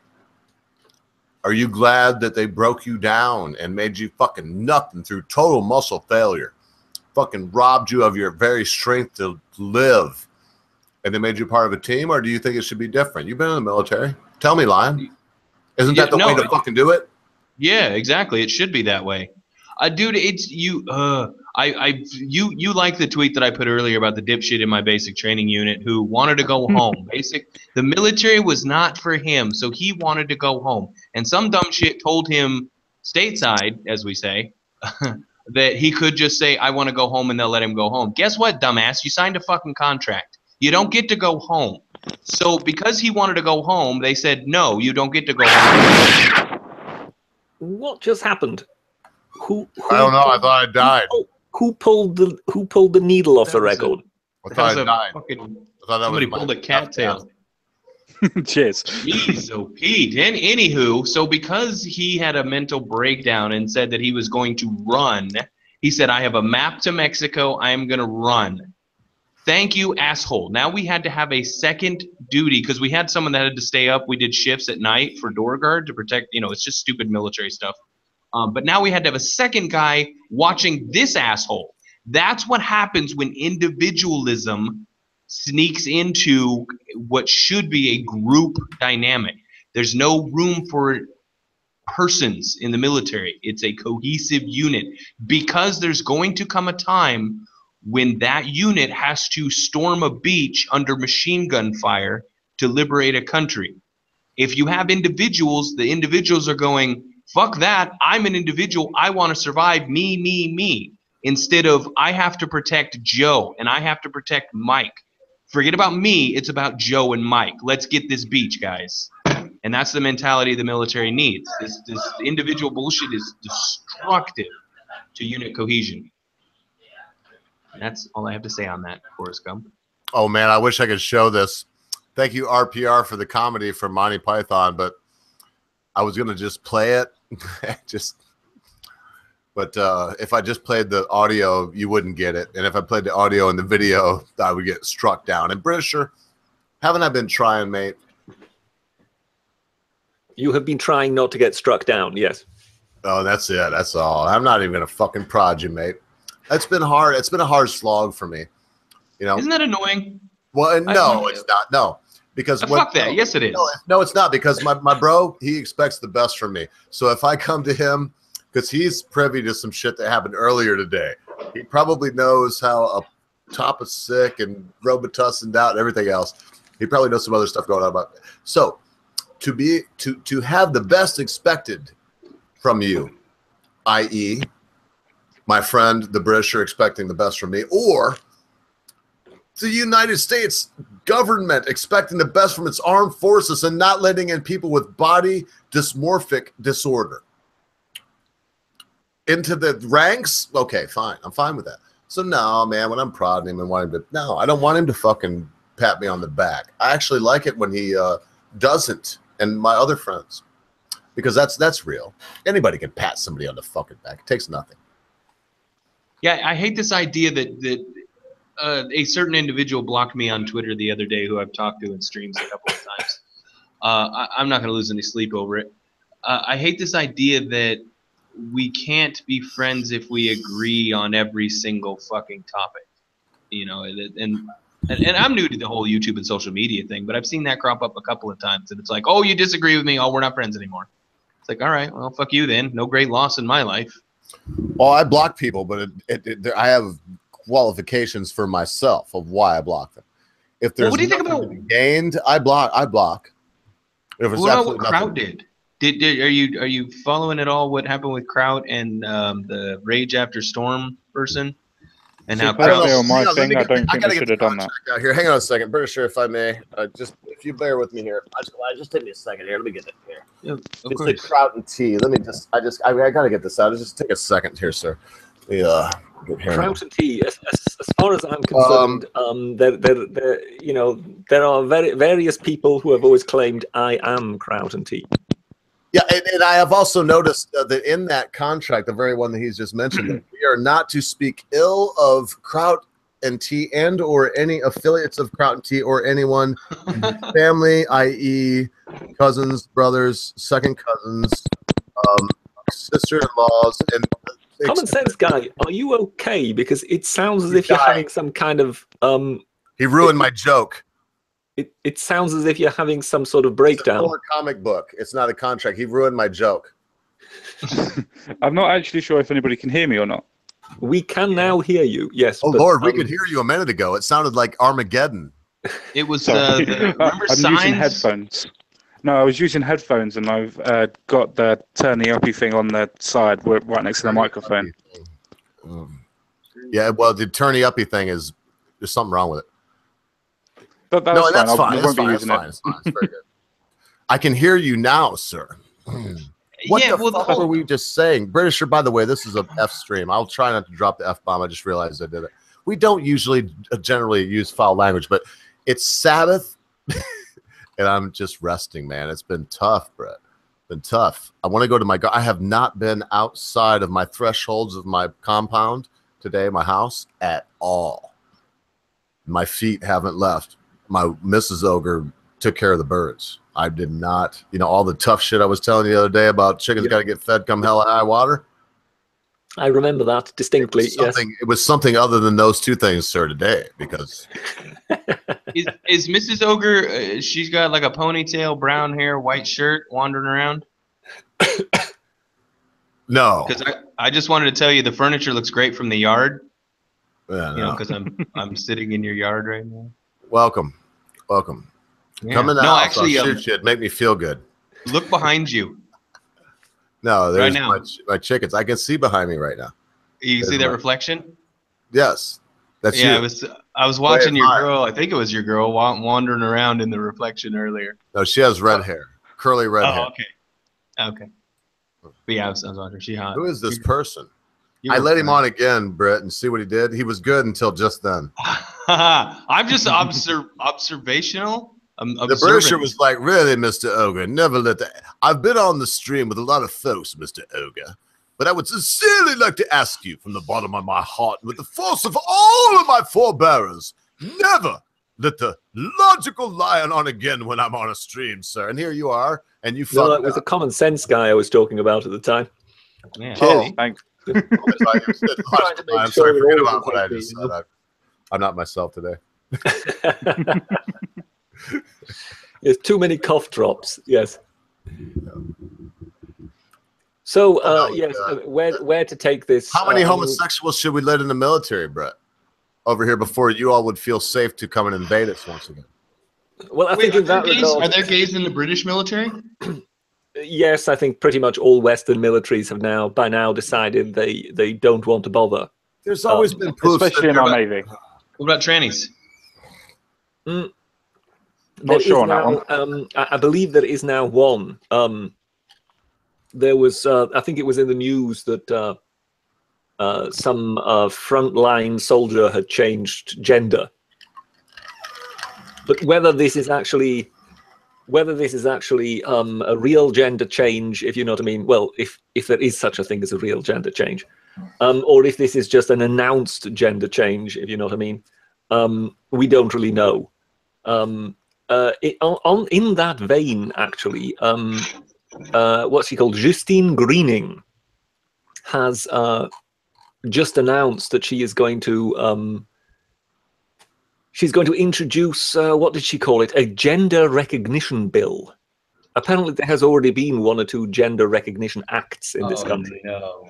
But I think we are now going full Trudeau, whereby you will be able to change the sex on your birth certificate without a doctor's diagnosis. So basically, you can basically just decide, I am a woman now, and they will change it on your birth certificate. Better yet, if you are one of these, you know, and this, of course, is a medical condition, as we all know by now, if you are one of these people who believes to be non-binary, you will be able to have an X on your birth certificate where it says gender. So, yes, I'm still not quite sure to what extent this is actually progress in any direction. But nonetheless, this is something that Justine Greening is introducing. She seems to be setting herself up as a LGBTQ champion, so to speak, because she announced last year this is something London Gay Pride event that she was gay, and now she's doing this, and one has to be a bit cynical when it comes to her, because she may be doing this in order to how shall we say, create a support base for herself politically. Because, I mean, we all know that this kind of side of progressive politics is very powerful at the moment. And there is a very staunch grassroots support in that regard. Whereas, of course, Justine Greening has now lost her precious prime minister, and may perhaps in the long term not really prove competent enough to hold on to a ministerial position. Because what must be explained about this woman is she once upon a time was transport secretary. That went well. And when she was in charge of transport, she was in charge of the renegotiation for the provision of trains on the West Coast Main Line. And, you know, for any foreigners, what you must understand is the West Coast Main Line is the busiest sort of main railway line through Great Britain. So it connects London, Manchester, and Glasgow, you know, and you know, various other cities along the way. So that is really just about the most important piece of railway line in the country.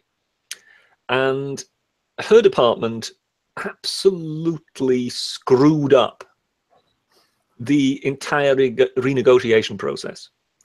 Now, of course, she then, you know, she later managed to blame some civil servant for it, which was very big of her. The fact that she, of course, was in charge of that department didn't matter. It's if it's somebody else's fault, and it's somebody else's fault. It's what officers do in the military. You know, it was the corporal's fault. General, it wasn't me. You know, effectively, if you are in charge of the department, you take the blame. I don't care, you know, what your excuse is. So what happened there was the entire negotiation process had to be started right from the start again, because it was completely flawed. That meant all the companies which had put in bids needed to be reimbursed for all their costs that their bids had actually cost them.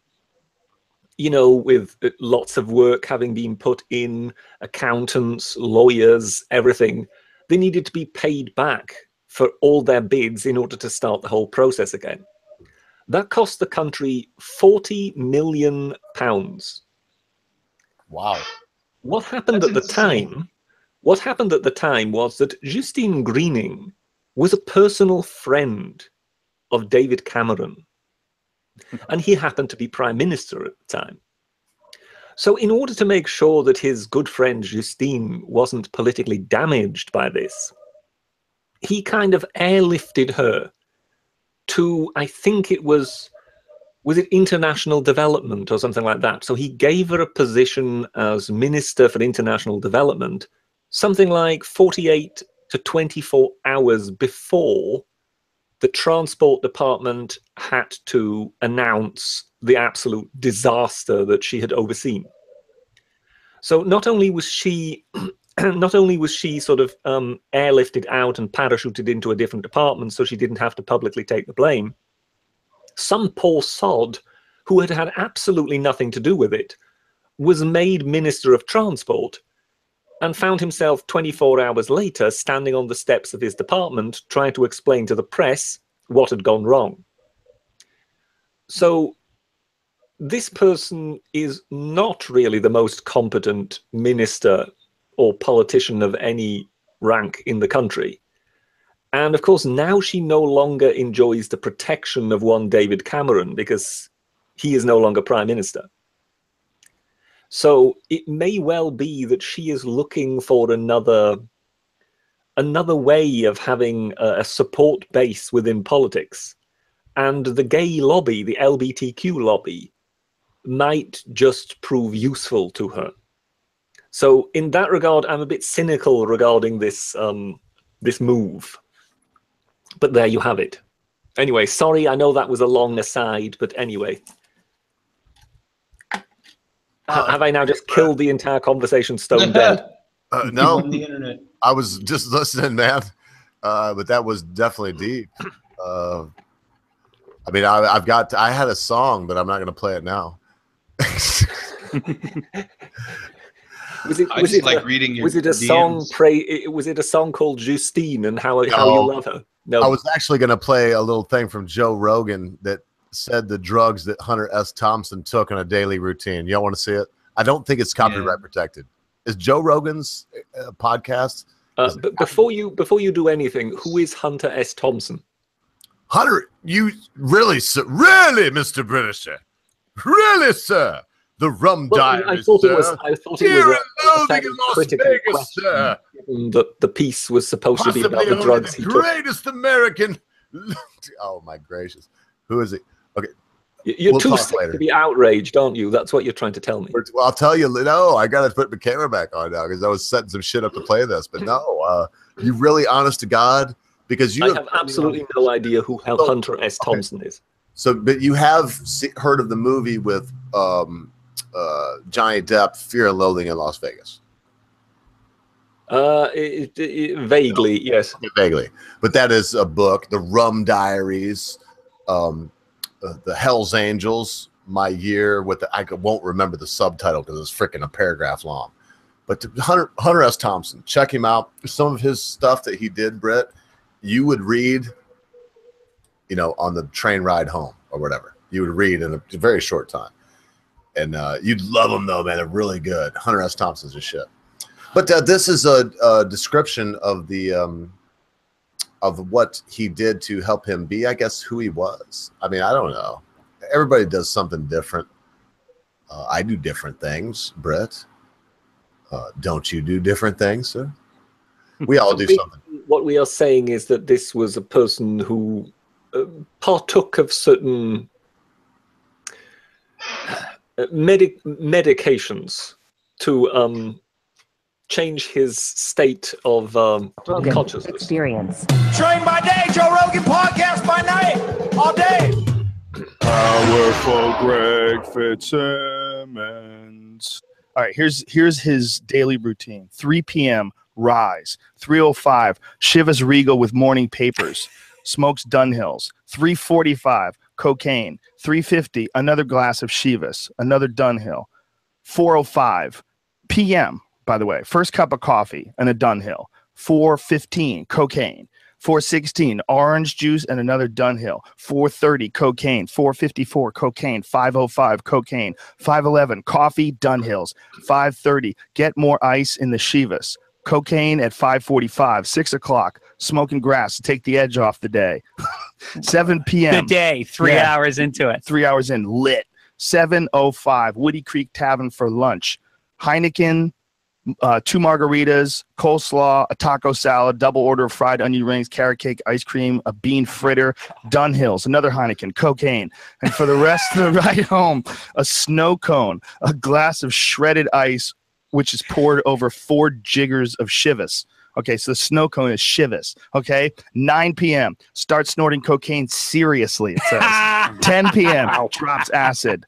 11 p.m. chartreuse. I don't know what that is. Cocaine and grass. 11:30 cocaine, etc., etc. 12 midnight. Hunter S. Thompson is ready to write.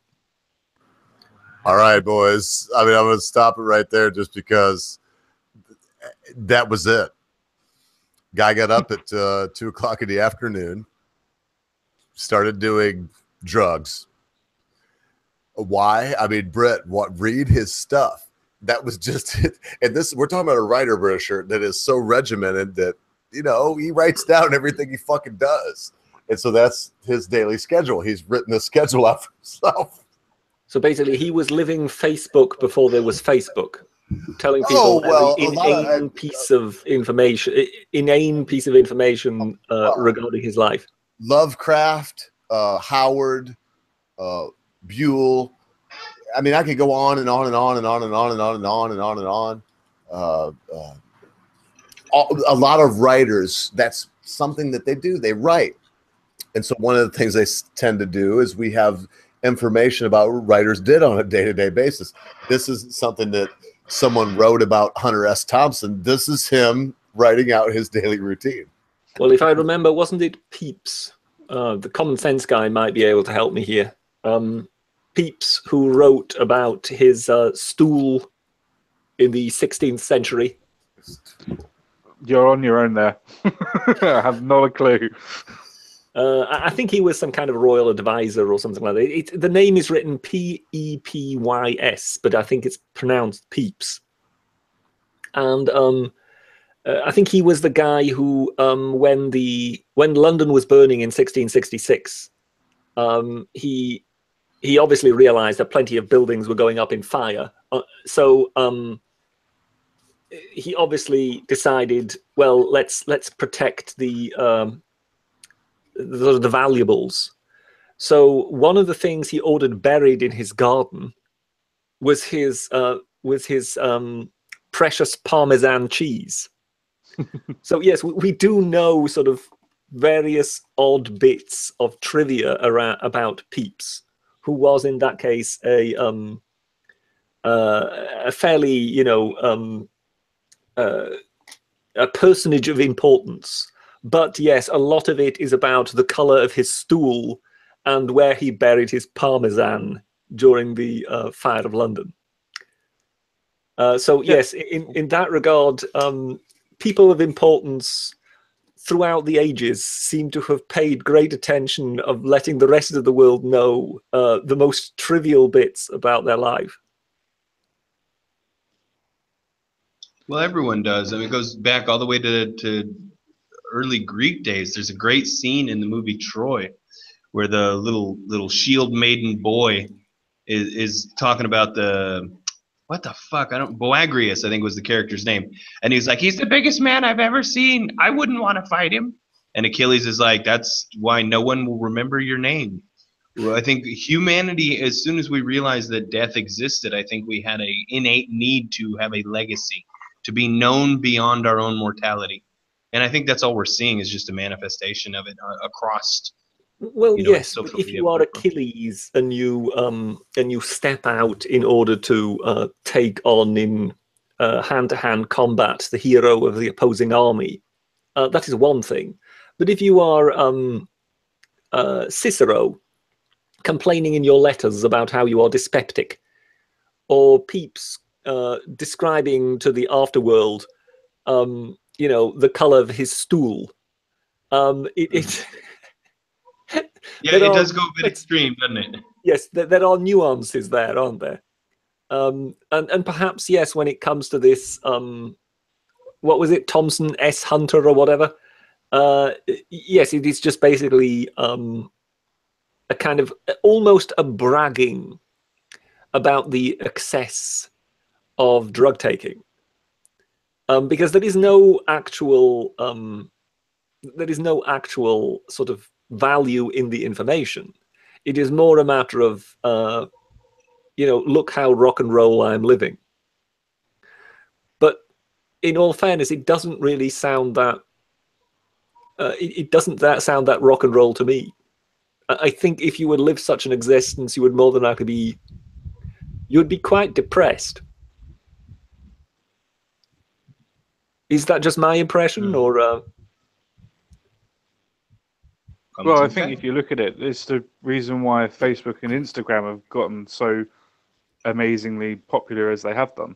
Otherwise, if people weren't interested in populating their history with their life, then it wouldn't have took off. So I would have said, in human psyche, we want to make a memory, make a mark, and that's the only way that us peons, as Ogre said before, can make a mark.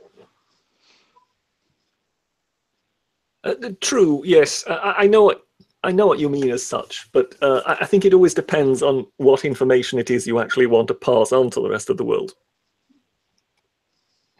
Well, yeah, I mean, that's why some people write books, some people do stories, some people direct. But for most average people, you're not going to be able to sit down and write a whole novel. So taking a picture of your dinner and sharing it with your friends is probably the best that some people are going to get. Yeah, right. Yes, I'll never quite understand the length some people will go to with photographing their dinners. And some people do that actually quite... pedantically, that before they even touch anything, it must be pristine, everything must be perfectly laid out, and then they will photograph it, and only then can they actually begin to eat. Yeah, you've been talking to my wife, huh? More than likely, it's not just after having it having been photographed, but it's more than likely by that time already been posted, as if to announce to the world, this is what I am about to eat. Because for some reason the rest of the world needs to know this. Well, to be fair, there are justifiable, and of course this is the minority that disproves the rule or proves the rule, or however the fuck that saying goes.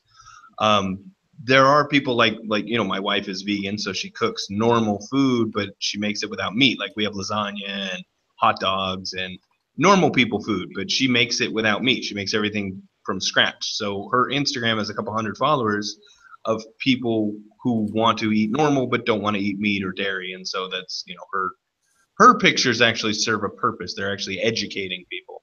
But for the most part, yeah, it's just look what I ate today. They want to be vegan, but they want to at the same time defraud themselves. Well, but what is they want to kind of trick their mind into believing that they're actually eating something that isn't vegan. Well, of course. And what are spices, if not a way to disguise the flavor of something? I think what the British is trying to say is that if you're vegan, then you know that you're trying to actually eat like soybeans and things like that. You're not trying to eat the meat, so why would you want to try and pretend to eat meat? Because it has the same flavor. It's the flavor you're after, not the substance. And that's the thing. You don't eat meat because meat is awesome. You eat meat because it tastes good. But is the meat what's tasting good, or is it the spices that you prepare the meat with? Because I could never eat a raw, like with no meat or no spices or anything. Even just straight cooked, just no spices. Ugh, so nasty. But I marinate. Woo, back when I ate meat, dude, I could marinate. Hang on a moment. You could not eat just a piece of rump steak. No, I could not. It had to have that's one of my favorite foods. Oh, nasty. Absolutely love a rump steak that's cooked in with the fat. That's why we were referred to as, well, we are still referred to today as les roast beef by the French. Because we are the ones who basically eat beef because we like the flavor of beef itself. So we don't cover it in sauces and whatever. But that appears to historically go back to the fact that the British seem to go out of their way in having it as fresh as possible. Whereas much of the French cuisine actually served the purpose of just what Lion said, of trying to disguise the flavor, because it perhaps wasn't quite that fresh anymore. That's a good point. I wonder if that also seemed to be what was going on with curry in India, particularly with the heat. How long can you keep meat in a tropical country before it really is inedible, if you know what I mean? Yeah, and the further south you go, the spicier it becomes. From India down through Asia. Probably pretty good. If it's so hot it's burning your tongue off, you're not going to notice that the meat's a bit off. So yeah, they did seem it did seem to serve that particular purpose. Whereas the Brits seem to have been famous for the quality and the freshness of their beef, which is why we quite enjoyed just eating beef for its own sake, which then basically gave us the name with the French, les roast beef, because we were the ones who were just the beef eaters. That's why I never knew that. Oh, actually, I mean, since we're struggling a bit here, I mean, you know, I'm delving a bit into my little archive here that I've got, that I'm I build it up through the week in the run up to the week that was. So in order, because the ogre clearly is not really on par. There was a wonderful story that I caught, and this is, I don't know if anybody has heard of the Acacia Mining Company. If not, you can be excused because it is a company that is active in Tanzania. So, but they have just had the best tax bill of all times. They have just been taxed for $190 billion. What? This goes back to the year 2000. And the government is claiming that they owed them in the year 2000 $40 billion. And the other $150 billion are accrued interest and fines. Wow. Now, some analyst from Barclays said he didn't quite really understand where they came up with this number, because the overall earnings of this particular mining operation in Tanzania over the years in which it's been operational since its inception has been $9.6 billion. So how a company whose entire production has been $9.6 billion could ever come to owe the government $190 billion is something nobody quite understands. Or just a 40 to begin with. How could you get to the 40 in 1 year? But you do have to understand that Africa is just about the most corrupt continent on the planet. Yeah, of course. So which number do you think is dubious? The more dubious, rather, the $9 billion that they've made, or the $40 billion the government says they owe them? I think it will be entirely the 40 billion. Well, I mean, as I say, the 40 billion that the government said was owed to them in the year 2000. Now they're claiming it's 190 billion. Right. Imagine you are the CEO of that company. Yeah. And suddenly, you know, somebody comes in from the postal department and says, sir, there's a letter here I think you should see. I'd set it to the side and pick up the want ads first. I mean, you know, I mean, you could just about imagine, you know, sort of somebody coming in saying, I have good news and I have bad news, sir. Yeah. The good news is the mail's here. The good news is Mrs. Jones has brought in some upside down cakes. Yeah. The bad news is the government of Tanzania wants $190 billion. So yes, it's just one of them where you just it is so ridiculous, it's comical. But at the same time, you have to understand that this has real life effects. I mean, their share price has absolutely collapsed on the London Stock Exchange because people are now sort of you know, and that means that shares have actually changed hands with this reduced value. This is not just some theoretical reduction in value, if you know what I mean. Right. And if there are pension funds and whatever invested in this company, which is doubtful from Tanzania, you know, then this will actually affect quite a lot of people in a minor way, but nonetheless, you know, this isn't just something that affects the globalist elite, as Alex Jones would say. Yeah, you know, these things trickle down eventually to a great many people. People forget that these things are tangentially connected to normal folks. Yes, yeah. I mean, that was also the same when they, here in Britain, when they manipulated the LIBOR rate, for which I still think it's an absolute disgrace that nobody went to prison. This was after the credit crunch. So, I mean, the bankers by that time were not really in good standing anymore. So the press felt quite free to report on what the bankers got up to. Now, the LIBOR rate, that is effectively the rate that governs interbank lending. And in the end, that is the rate from which everybody's interest rates for mortgages and whatever are calculated. It's not the Bank of England and the Fed rate. It is actually the LIBOR rate that seems, that is the important rate in that regard. And then it turned out that dealers on the London market had been manipulating it. And nobody went down. Nobody went down for it. Basically, they were slapped on the wrist, the banks were, and told not to do it again. But again, you would have to understand that this would affect mortgage rates in...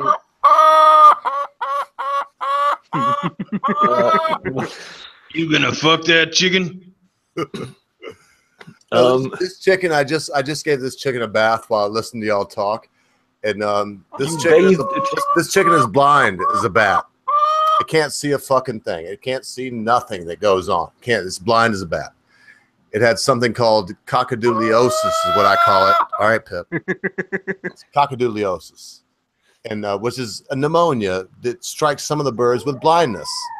Well, my first flock that I had, 9 of them got that, and all of them died, but this one. This one was white. I don't even know if you even seen any pictures of Pip when she was white. She was bone white. I'm not going to let her out of the towel anymore than, to let you see the few white feathers that are left on this bird. But this bird is going to go tonight, and be it good or bad, someone is going to use this bird to show some young children what redemption means. What it is when you're not worth anything. When the person that owns you could have broken your neck and thrown you out back and no one would have even cared. But this bird's going to go show what redemption's about tonight to some children. Meat is murder. Meat is murder. I don't know. Have any of you ever heard that story? It was mentioned on QI once, whereby there was a there was a kind of, he was known for other things. Not a celebrity, but I don't know whether he was a scientist or a politician of some sort. But apparently he had a household in Edinburgh, and somebody in his household stole something. But this goes way back. I mean, this could be early Victorian days or possibly even before that. So the populace, by and large, was not really that well educated. So he kind of realized that the staff in his household were fairly simple folk. And he decided to use that in a way, in a means of determining just who had stolen whatever it was that had been stolen in his household. And he basically had a cockerel brought in that was deliberately covered in soot, and he told them all. He basically told his staff that there was this cockerel in this darkened room, and they should all enter the room one by one and pet the cockerel. And this cockerel was able to determine who was a liar and who was not. Wow. And they all kind of, stared at him with, wide open eyes and open mouthed. And then one by one, as they were told, went into the room to pet the cockerel. And thereafter, he could, without a shadow of a doubt, determine who it was who had stolen whatever goods it was that were stolen. And there was only one person thereafter who had a pair of clean hands. Yeah, because he wouldn't touch it. Yeah, that makes sense. That's clever. So it worked. So no, that was just the one thing that came to mind when I saw the black chicken there. It's funny how sort of odd memories of stories you heard from years ago can suddenly be sparked by just some kind of prompt of just seeing a chicken or something like that. It always reminds me of The Devil's Reject, that scene where he's like, "You gonna fuck that chicken?" So I always say that. For those who don't know, look that scene up. It's freaking hilarious. The guy's buying a chicken. Well, and I wasn't going to get all emotional, but this bird not only wouldn't have lived if it wasn't for the woman. We just found it, but I say we, Mrs. Ogre, found another bird out in the yard that we knew was a broody hen, and we put bands around some of our hens' legs. But I got a lot of hens. It's not easy to see everything that goes on with it. The band grew right. I just pulled it out. The time I was gone, I'm not kidding, I played surgeon. Some meat came out with it, man. Yellow, and there's a big cyst on the back of his leg. It's going into a hospital cage we have in the back. But, it's bird day today, I guess. But this bird, honest to goodness, I mean, you can hear, I'm trying to keep it on mute because this is a cucumber sandwich for this bird, who is a derivative of an English bird, Britisher. That's maybe why she likes cucumbers so much, because she is she comes from an Orpington. This isn't called an Australorp. It's an Australian Orpington. And they made Orpingtons black so that you couldn't tell all the soot that was falling down on them in good old merry London town. That's why the Orpington exists. So I heard there was some breed that had been specifically bred for that purpose. I think not just that they're black, I think their feathers are also quite sort of resistant to soot. Yeah, they take baths in the stuff, mate. And when they're done, they like these birds because it's like an oil on their feathers. But that's also deeper, but that's also true. They were black and they're like ducks, except instead of water, it's soot from coal. Good old English people, man. You gotta love it. You hear she's calming down though. Now she knows. Perhaps that's why they also have a tendency to go blind, because given that they were used to the London smog. You can see some of the white feathers now. They learned not to rely on their visual acuities. This bird used to be all white. You can just see some white feathers now. I'm going to wrap her back up. But I had to give her a good bath. And she pretty. I mean, what a shame if she would have died. She lived. I don't just rescue animals either. I don't want anybody to think I'm a total softie. When I knew this bird wanted to live, it not only overcame that disease, but I took it as a little pipper, man, just like this tall, 4 inches tall. And I put it among my tomato plants that I keep all the other birds away. There's an electric fence around it. And I'll be daggone. This bird, blind and all. Oh, she just bit me. She would seek out the tomatoes and eat the tomatoes. And she lived that first 4 or 5 months. You can see her now finding this. She lived that first 4 or 5 months with no help, blind in the great big world. She'd huddle down in there, and I just think, what a waste. Although I would eat her if I was hungry. I mean, there are things on this earth. I'm not a vegan or whatever, but I do think, we all deserve. I don't know, Britt. If I talk much more about my beloved little Pip, you can see her finding that now, and she's wailing at it. She can't see a daggone thing. She's just found it now. She's found the sweet spot, and she's over me washing her feet. She's in a cage back there, and I keep her pretty clean. But there was a little poo on her feet, and she is going to go do what I just said. She's going to be a preacher tonight, Brett. Can you believe that? This chicken is going to go to a church and be a preacher tonight. It's easy. Well, that's how easy it is. In America, anything's possible. It's going to be the vicar. I could well imagine that in America you will be able to find a large group of people who are willing to listen to a chicken. Yes.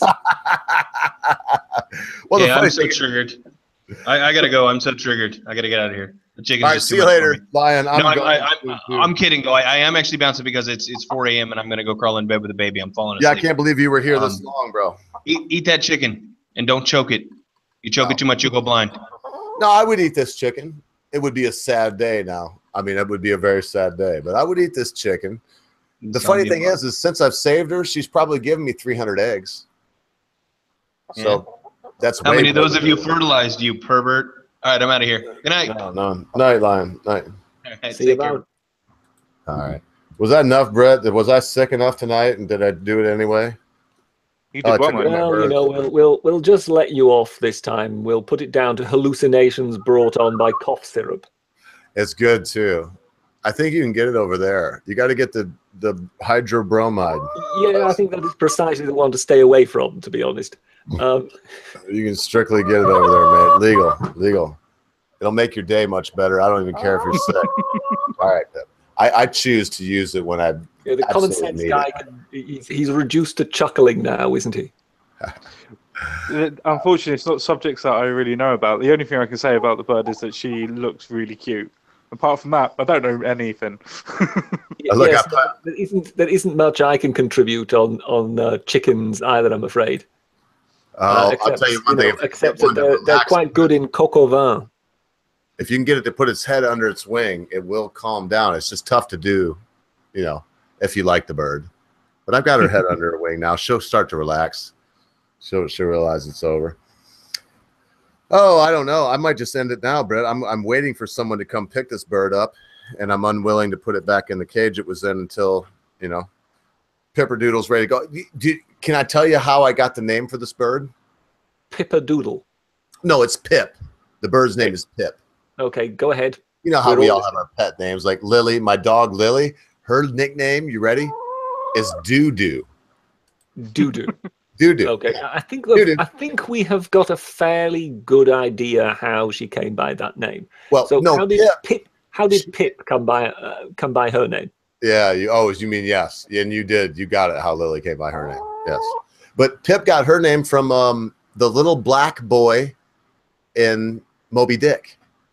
The one that rang the tambourine. Because like I said, it was weird too, because all the other Australorps are black as midnight, black as pitch, blacker than the foulest witch. And so this bird was white. And just like Pip, who was black among all those white people except for Daggoo, I named this bird Pip because, but now she's black again. It's so weird. I never sent you a picture of this bird when it was solid white. No. Oh. So basically what you're saying is that the white chicken is the equivalent of the black sheep. Yeah. Yeah. She was the Negro, if you will. Or the Blanco, to be Spanish. The Blanco. Because she was white. The Jewish chicken. Yeah, well, all the chickens are Jewish, mate. That's what God gave these chickens to us Jews, so we could have our pork also. This is Jewish pork. And then someone came up with KFC. Yes. Well, I told you said you never heard it. You never heard somebody say you did not know what Jewish penicillin was. No, I'd never heard that. That was a wonderful expression when you said Jewish penicillin. And yeah, no, for all my reading of Kishon, I had never heard Jewish penicillin. Well, and you're always turning me on to new phrases and whatever, and I'm just happy that you did not know what that was. Jewish penicillin is what, Britisher? Chicken soup. Chicken soup with the feet would be specific. All right, well, listen. It has to have the feet in it. That sounds more like something Chinese, really, by the look of it, by the sound of it. Yeah, but they eat that all the time. The Chinese would never throw out a foot, or even the little ones like this hen, which is also I said was sick. The one that I took the thing out of today, the comb on that thing, Britisher, was a nice mouthful of meat. They call them coxcombs no matter what. But, yeah. The Chinese eat everything. They eat everything but the crow. And over here, we kill the males off. In fact, in England too, if you're eating chicken in England, you are not eating males. No. Never. That's called a capon in our culture. But over there, they don't kill them off because they were born male. Oh, she's preening herself now. It's so cool. I don't really sit with this chicken much. She lives in her own cage out back. Yeah, something ought to be done, don't you think so? As a next step in social justice to reverse the caponicide. Well, no, not really, because it's the mouse being killed off. You'd be an Amanda Wolfchild tonight. What was that common sense? I said they wouldn't be bothered because it'd be the males that are being killed off, so kill all the men. Yeah, I know, but yeah. Well, caponicide would mean more to cutting their balls off than to killing them outright. It would actually mean more to making them food, because if a rooster becomes food, you make them a capon, which is to cut their nuts off. when they're very young. So I think that's what you meant, Brett. Anyway, it was funny to me. He knows I like chickens. I think he's been studying up on chicken nomenclature, and he just threw that in there to be extra. No, that was just something I made up on the spur of the moment when you gave me the word capon. I decided to go with it. Oh, so given we'll just test the ogre just for a moment or two, because somehow I don't believe he will not have had the television on or been watching his dear old Fox News that he watches religiously, even though he's been terribly ill. You dog. So perhaps he would be able to tell us, ignorant Britishers over here, what on earth is going on with Donald Trump and Jeff Sessions. Well, I don't know the man. I don't. What do you mean? What do you want from me? I don't know him. I mean, Jeff Sessions is Jeff Sessions. Does he want to? What does he? What is he intending to do regarding his attorney general? Donald Trump doesn't understand the difference between law and business. So because he doesn't understand that, because Jeff Sessions was with him the entire time and knows there was no Russian collusion, means he has to recluse himself. Does that make sense? You kind of lost me somewhere, but he does not understand that because Jeff Sessions was on board while he was still running for the nomination of Republicans and knows that he has no collusion with Russia, he doesn't understand that that means, because he's been with him from the start, that he has to recluse himself because he's friends with the president. He has to be Jeff Sessions. Now he all of a sudden wants to get rid of him. Whereas not all too long ago he was. I don't think he wants to get rid of him. He never said that.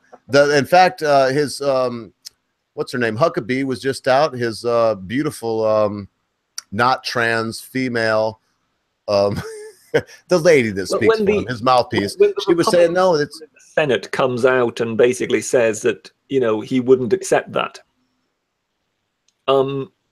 It basically does indicate that there does seem to be some sounds being made that one would at least be thinking of replacing Jeff Sessions. I doubt it. Because, this isn't CNN. This isn't, basically, this is the leader of the Republicans in the Senate. Basically, kind of sending a not too veiled message to the White House. I would fire him. If I was Trump, I would fire him.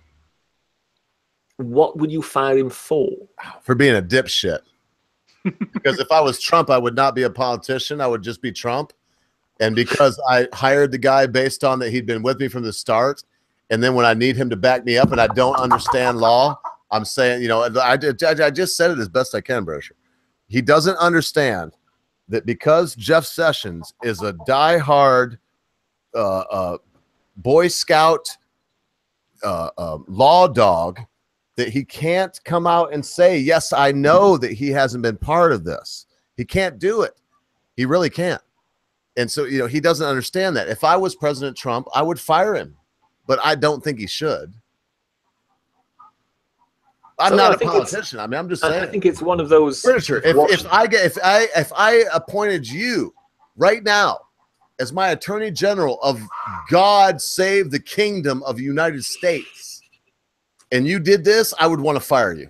I'd be like, what the fuck? And I would be talking to you on the phone, be like, Brisher, what the fuck are you thinking, dude? I'm not with Russia. Get the fuck on. And you'd be like, really, Mr. Ogre? I have to recluse myself, sir. I'd be shitting a brick. I mean, have you heard anything of this common sense about what's going on over there? Because there does seem to be some strange noises being made regarding the Attorney General and Donald Trump. Yeah, I mean, I know that the chief of staff has just been sacked. Priebus has just been sacked. I know that. I mean, he does seem to be in danger of losing. Reince Priebus has not been fired, has he? Yeah, I just see it on Sky News. You mean just now? Yeah. Yeah.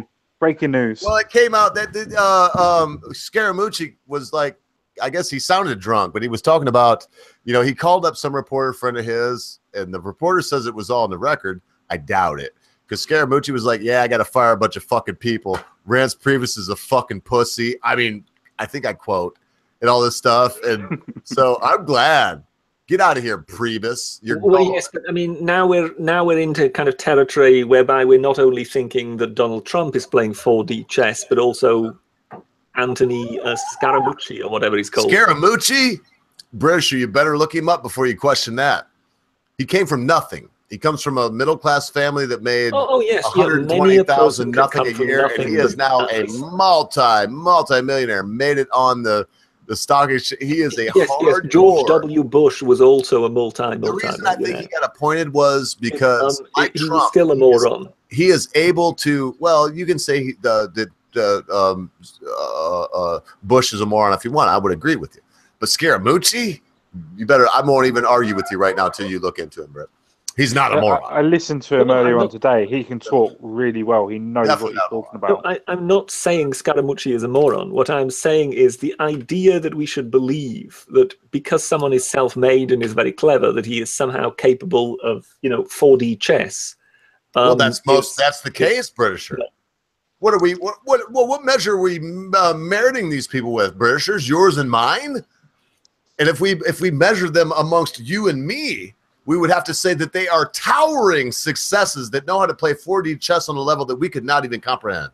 Could that be agreed, Britisher? Yeah. When it comes to people like Donald Trump, that highly depends on how you measure A, success, and B, how you measure the intelligence. Oh, I don't know. President of the United States and soon to be chief of staff, probably that just fired the chief of staff of the president of the United States. I mean, when we come to the people that are at the top of the food chain. So, but what I mean is, don't you believe that there are different types of intelligence? So, for example, you don't want to believe. No. Just hear me out. Hear me out, Mr. Yes, sir. Go ahead. Carry on. Don't you believe that there are, for example, that there is something like a comical intelligence? Don't you believe that there is something like a musical intelligence? People can have intelligence, they can have genius in particular aspects. Oh, and yes. Yet they, in other aspects. Scaramucci is Bernays territory, Brett. Does that make sense to you? So, for example, Bernays when it comes to just pure abstract calculating power and things like that, then Einstein was more than likely, one of the world's most towering geniuses. Yes. I'm not sure if I would trust him to boil an egg for me. No. But he could explain the universe. Yes. And this is what I mean. So you can have people who have one particular singular intelligence, one to which they can single-mindedly devote themselves. It doesn't mean that now we have to define 4D chess, Britisher. Because now what you're saying is they're not like multi-level. And I appreciate how you just came back from the accusation I made to you and me. But so you're saying they're not multi-level, but even Scaramucci and even Trump may be focused on one point very well, but not so much 4D chess. I don't even know what the hell that means anymore, mate. Well, I mean, one is always trying to sort of make out that they are making one move in order to provoke everybody else into reacting a certain way. I think that's the case, though. And they have already predicted which way those people are going to react. And no, I don't know about that. They've already got their next move calculated. That is basically the 4D chess that people talk about. Now, their next move calculated, yes, but they already know what to know. They're not scarabs or sages. If we consider that at the same time, this 4D chess playing president is coming out with tweets in which he says there are going to be no trans people in the military, quite categoric. And then the next thing we hear is, a general coming out saying the military will act once it has actually heard from the White House, which kind of indicates that, Donald Trump has tweeted, he just hasn't told anybody else about it. So, if that really is the level of organization we're looking at here, then I think we can rule out 4D chess.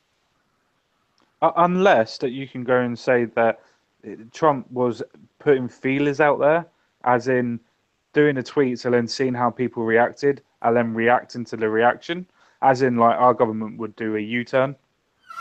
Well, I mean, that was what you're referring to there. Really, is the Tony Blair routine of leaking a policy proposal. Yes, like the And then statue in the if middle of the people, park. If the people don't like it, then you come out and say, "Oh, it was a proposal anyway. We're not intending to go ahead with it. It was merely a proposal that was being talked about." Yeah, that was what Tony Blair always did. Yes, I can see what you mean, but I don't think you can do it in that regard, because once you have made a tweet like Trump tends to do, these kind of bombastic announcements, then you have already nailed your colors to the mast. You then don't really have a way of retracting it in that kind of sort of, slimy way that Tony Blair always did. Oh, it was somebody else's idea. We were only talking about it. Because if you have made an announcement like that, in which you categorically state that this is never going to happen, how exactly do you extract yourself from that? I mean, obviously, I'm not Mr. Trump. You're not a 4D chess player. That's what you're saying. I'm definitely not, as Mr. Ogre quite categorically stated before. I'm a peon when it comes to things like this. But I think it's more to do with the perception. You do realise that was his cough syrup talking. Yeah, no, it's fine. No, not fussed on that issue. I just like bringing it up. I find it funny. You're going to now do the peon martyrdom for the foreseeable future, aren't you? That's I am. I'm always going to use this as my backup point. Yes. I'm going to hide behind this every time I get something wrong. You can't blame me, for I am but a peon. Yes. Exactly. I am a pleb. Yes. Thank you for that. Thank you for saying pleb. Just so that we can say pleb, and we can perhaps even say pleb together, just in order to communicate that to the ogre who always says plebe. No, it's definitely pleb. Actually pleb. Yes. Yeah. Definitely pleb. I definitely, he must be looking after his chicken at the moment, because otherwise I'm sure we would have had a reaction to that. Yeah, I'm right here, but I missed it. No, I was. The person should be here to pick this bird up instantly, and we did. We had that. I did surgery on the one bird. I'm trying to help Mrs. Ogre. I can't leave her totally. I mean, I know she wouldn't say this to me, but her mindset would be, really, Mr. Ogre, you can have a live stream, but would leave me to doctor these birds on my own, sir. What a scoundrel. Was that good? Very much so. We were almost thinking that we were just talking to a fellow Britisher there for a second. That is I'm working on it too, but I actually, do you know how weird I am? Actually, I think the two of us actually thought we had slipped into Mary Poppins there for a second. I did think that we went back in time a tiny bit. I think common sense might know what I mean in Mary Poppins.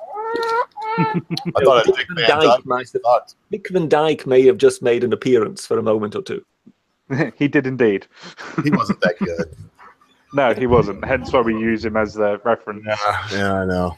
Dick Van Dyke's Cockney accent, reduces most of Britain to tears.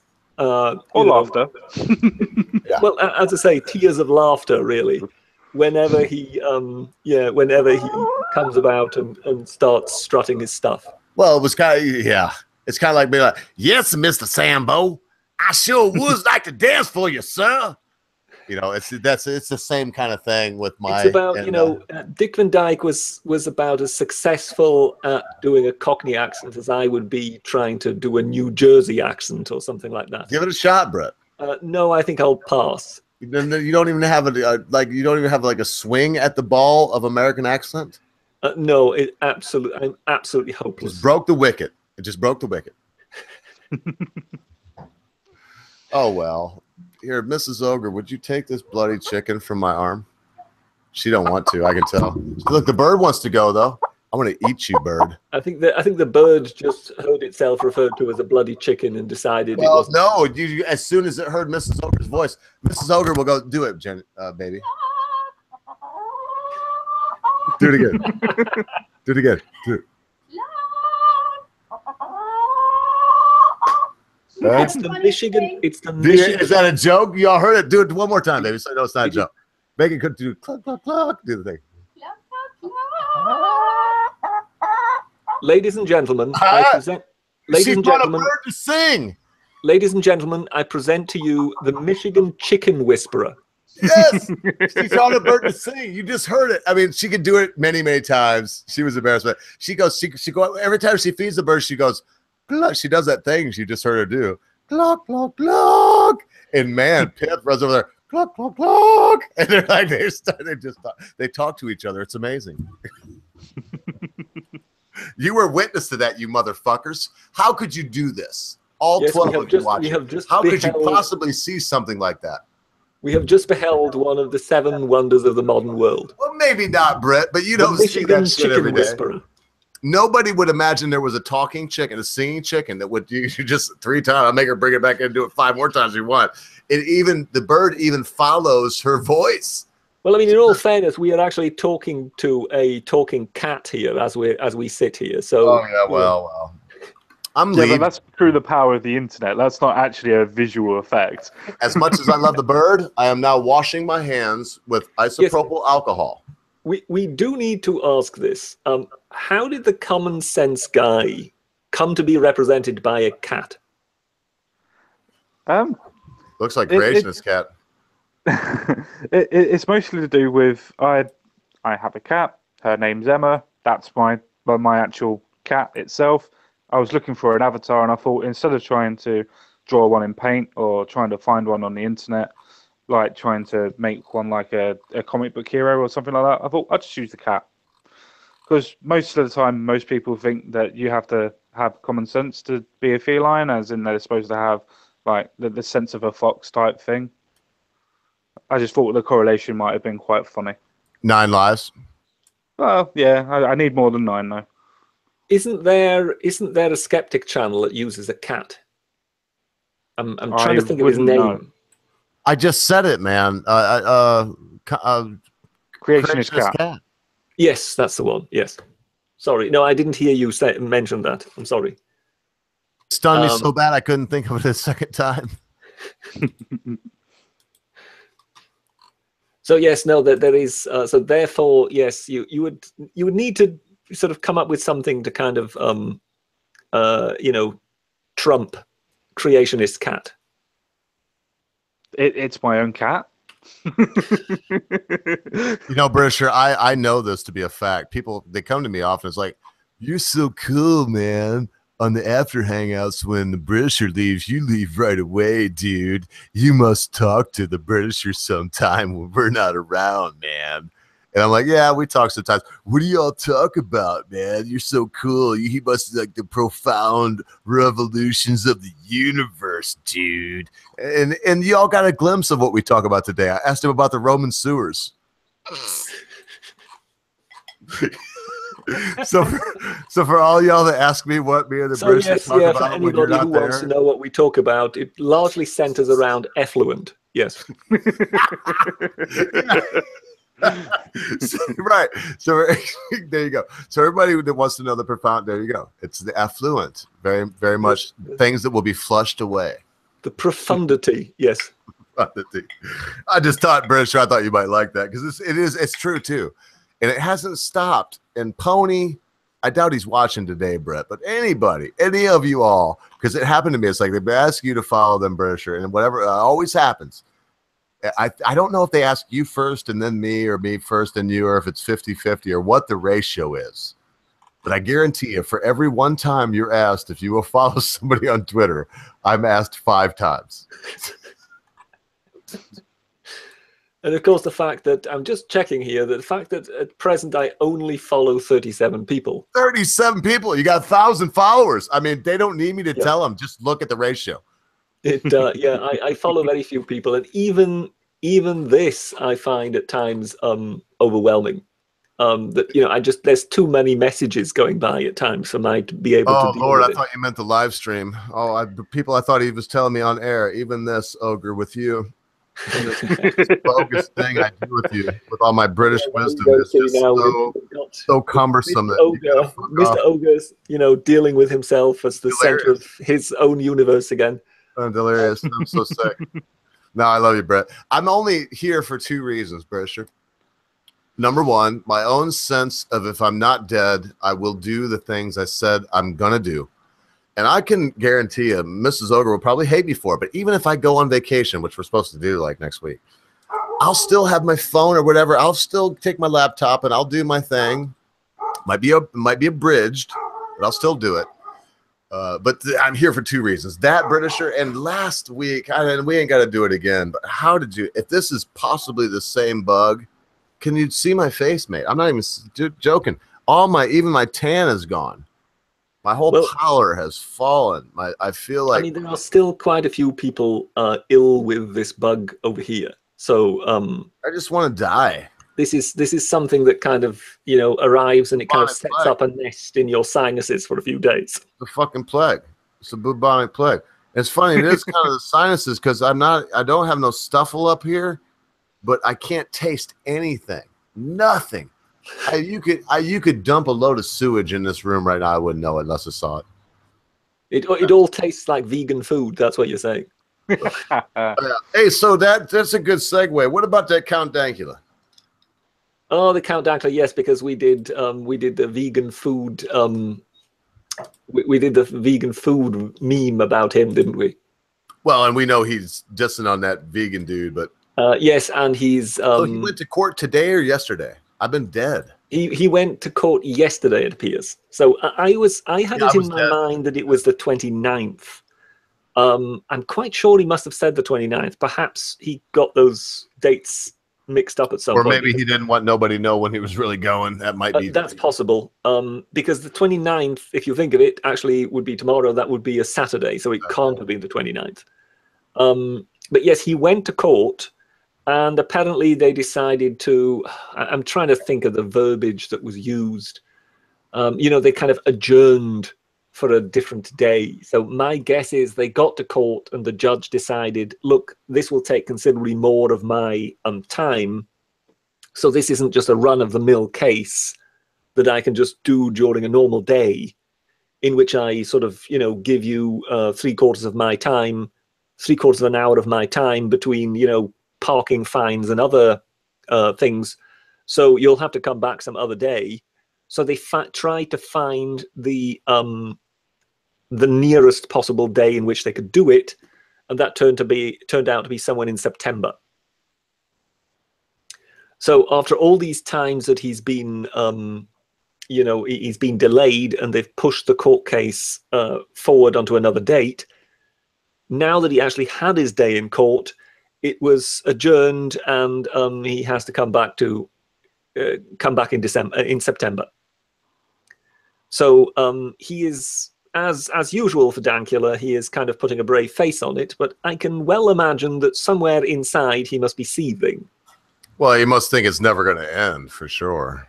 Yes. Just to ask common sense, are you familiar with Count Dankula? I am indeed. I'm quite familiar with the situation that he's in and the reasons why he's there. I was going to ask you a question. Do you know what court system he's in? As in, is he in civil, magistrates, or crown? Well, it's the Scottish system. So the Scottish system is slightly different.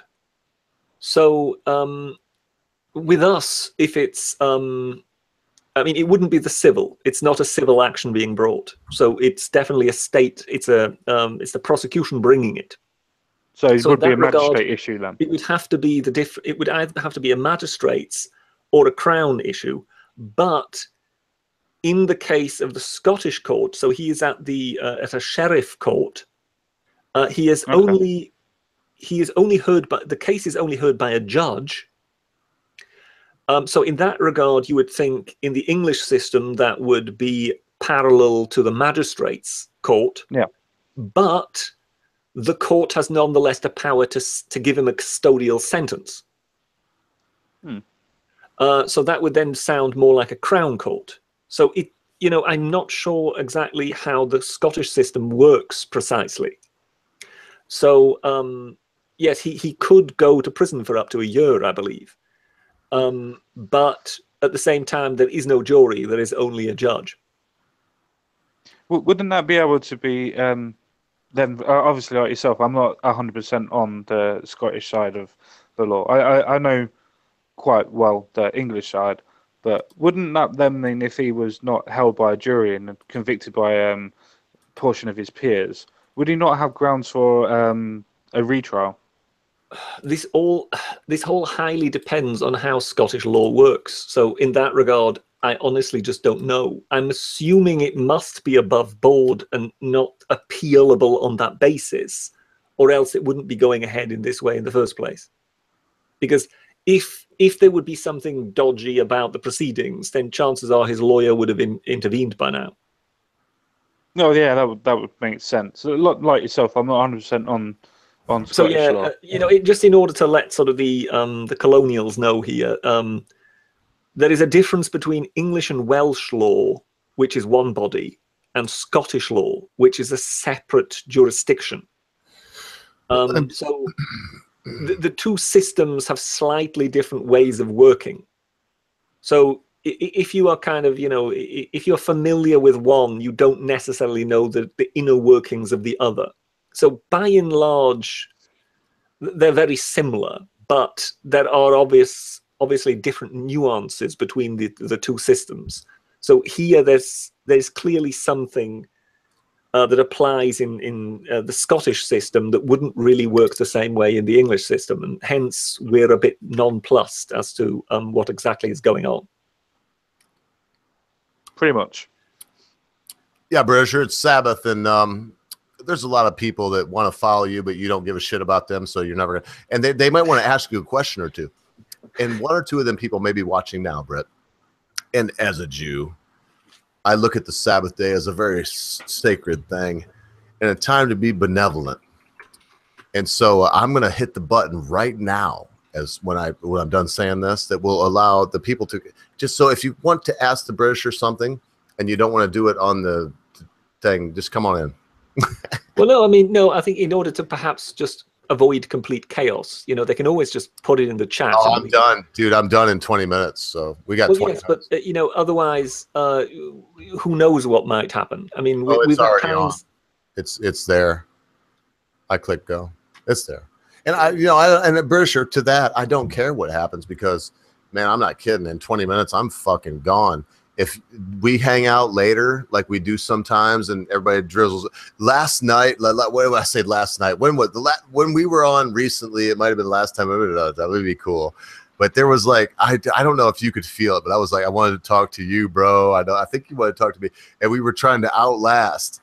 And right at the very, you were like, I got to go. And when you hung up, I don't know if you realized it. I said something to you on Twitter. But when you hung up, I just went, boop. I didn't even think about it. Whoop, it was gone. I think it was a common sense guy who was there, but it wasn't common sense. This would narrow it down drastically, but it wasn't you. If you were I think it was you that was there, but it wasn't you that read the thing that was there. Well, I think the best exit in that regard has always been Sargon of Akkad, hasn't it? Yeah. You didn't pull a Brexit. You were like, well, mates, it was so nice being here. I'll see you about. And then I pulled the Brexit, man. I pulled the Sargon. And listen, Brett, now that you said that, man, because I could go the 20 minutes about this. I don't know what's going on Twitter. And Sargon, oh, good Lord. I got to hang on a second, British. Let me get this. Fucking man. See, every time I want to say what's on my mind, I got to go here. I think it's Article 64. Let's see a second. Second paragraph. No, you're okay. You were close. This is the third paragraph. Okay, I can say this. I can say this. Grow up, Sargon. I would like to have you back on here. The Britisher and I like you, but if what it seems to be going on is going on, oh man, do we need lists? Oh, there's lists now. I've been trying to get down to the bottom of it, Brett, and before I say much, I would like you to look into it too, Britisher, because I'm not shitting you, man. Now it seems like since the whole VidCon thing, there seems like there are lines being drawn and that people are now drawing up lists of left-winging, you know what I mean? Like Riley Dennis. You see what I mean? And Godzu Kutsi Gazi Kutsu. You know what I mean? You know what I mean? Yep.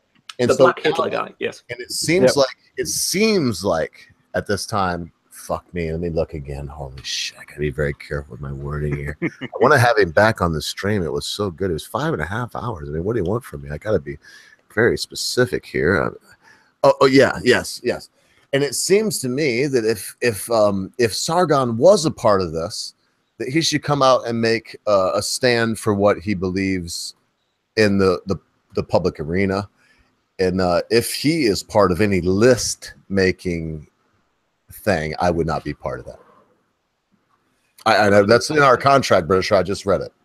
Okay, I basically what you were saying is you are worried that Sargon might be in the list making. How have you come by that thought? Only by retweets, and it's been that's why I'm saying, British, I don't want to really, I've said everything I'm willing to say. If Sargon is involved in this thing that I've seen that didn't have his name on it, I'm not sure if, to be honest, I've been so ill, British, I'm not sure if he even retweeted, but there is this list going around, and look into it. And I don't know what. It doesn't really sound like his flavor, to be honest. Sound like his playbook. Because he is, in that regard, he is very open-minded. Very. He came on this stream even though he had never heard of us from Adam. Nothing. So I don't really see him as somebody who basically starts drawing up lists as to whom we will not talk to. We're not talking about Razor Fist, and I'm not down on anybody, but he was our second biggest guest we've ever had. But we're not talking about Razor Fist. We're talking about Sargon of Akkad. He's been on Joe Rogan's podcast. He's had discussions with Peterson. Yes. He's been on Rubin. Name it. He's been on InfoWars. He's been on Steven Crowder. You name it. Tim Black, Coffee with Tim Black. You name it, he's been there. And so we're not talking about somebody that nobody knows about. Until I hear it from his mouth, Britt, I'm not going to. All I'll say is that you and I, Britisher, can I stand firm with you and say that you and I have no lists? No, we're not really drawing up any lists about people. Now that's said. Now, Britt, don't before you go on. I want you to go on. Well, about I mean, this. in order to draw up a list, you would have to draw a line, wouldn't you? Yes, I want you to draw that line. So, seeing that you know certain things about me today, would you draw a line with a mate that you might not necessarily start putting your name out there and be like, oh, here's a big list of people I don't like? No. I mean, I think if you're basically sort of dealing in lists, I mean, we all know that there, for each individual, you know, we will all have people with whom we don't really want to appear, you know, because we just don't like them. But I think that's different from drawing up some kind of list and saying all these people are on the wrong side of this particular arbitrary line I have drawn, and therefore I shall not deal with them. That is a completely different issue. That is not a matter of, you know, a personal dislike or something like that. Frankly, I can't see Sargon dealing in something like that. It just doesn't really seem to be his style at all. I can't either. I don't want to believe it either, man, myself. Because then I looked at some of the channels they were talking about on this lefty list, and I'm not going to tell you that I love them or I'm subscribed to them, but I am subscribed to Secular Talk. Jimmy Dorn. I like Jimmy Dorn, actually. I mean, I wish he would get off the Young Turks thing. Oh, I see something was sent to me. British, is that really old or just a minute ago? Do you want this up? Oh, no, that was just when you were talking about Dankula. Oh, yeah. All right, I'm only 50-50. I might end with that. Because what I'm probably going to do, Brett, is I'm going to put a bow on this. We're getting close. We got 13 minutes. So if I start wrapping it up in another 3 minutes, we'll each have, you know, including you, Kat, because I got to say it. Let me just say this. I'm so fucked up on the Robitussin and sick that I don't care anymore. the common sense guy is, he's right up there with Conscious Carrigal. One of the best guests we have, because he does seem to understand Britisher, because you came in late, but I mean, you are the co-host of this show, and it's as tiny or big as it ever gets. It doesn't matter to me. You're the co-host, and some people get it, some people don't. The guy gets it. It's been nice today. It really has been. It's lifted my day up, man. It's made me happy. And there's a hierarchy in the world. Almost as happy as the cough syrup has made you. That's why I'm sorry, sir. I'm so happy. As I say, you said it made you happy, and I said almost as happy as the cough syrup has made you. Oh, well, it's not going to wear off either. This is a thing that and I said some things on this stream, I'm going to tell you, if you've never done psychotropic drugs, don't go get a fucking bottle of Robitussin DM and chug it. Yes, all I can say is I am, as we speak, making a note to self, in which I'm putting keep ogre away from cough syrup. Oh, once in a while. Was this horrible, man? I wouldn't even be here otherwise. I mean, so I hope it wasn't horrible. And if it was horrible to you all, it's not been horrible to me. What'll happen is tonight when I'm laying awake, staring at the ceiling, clutching my guts and wondering if I'm going to die, I will see little pink elephants dancing on the ceiling at least. No, but I'm not joking though, Britt. For one thing, if you do that, you got to remember what I said. You will be violently sick, and it'll tear you up for about a good 45 minutes. And after that, you'll be doing what I'm doing right now, and I'm not going to focus on that.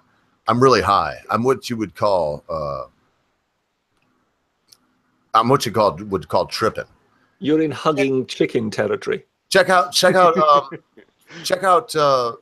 Thompson, Hunter S. Thompson, Brett. I mean it. Check him out.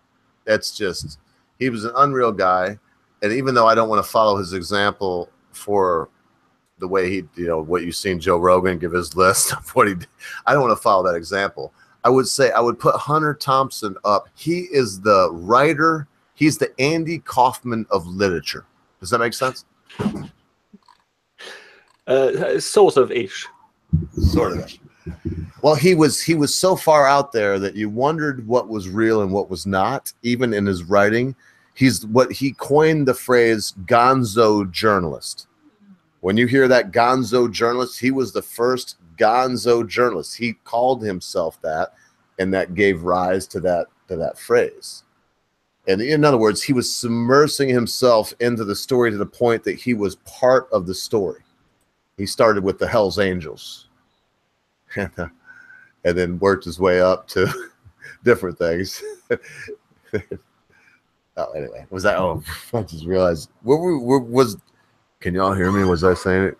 We can hear you. No worries. Yes. Hey, Lily dog. Sit. Good girl.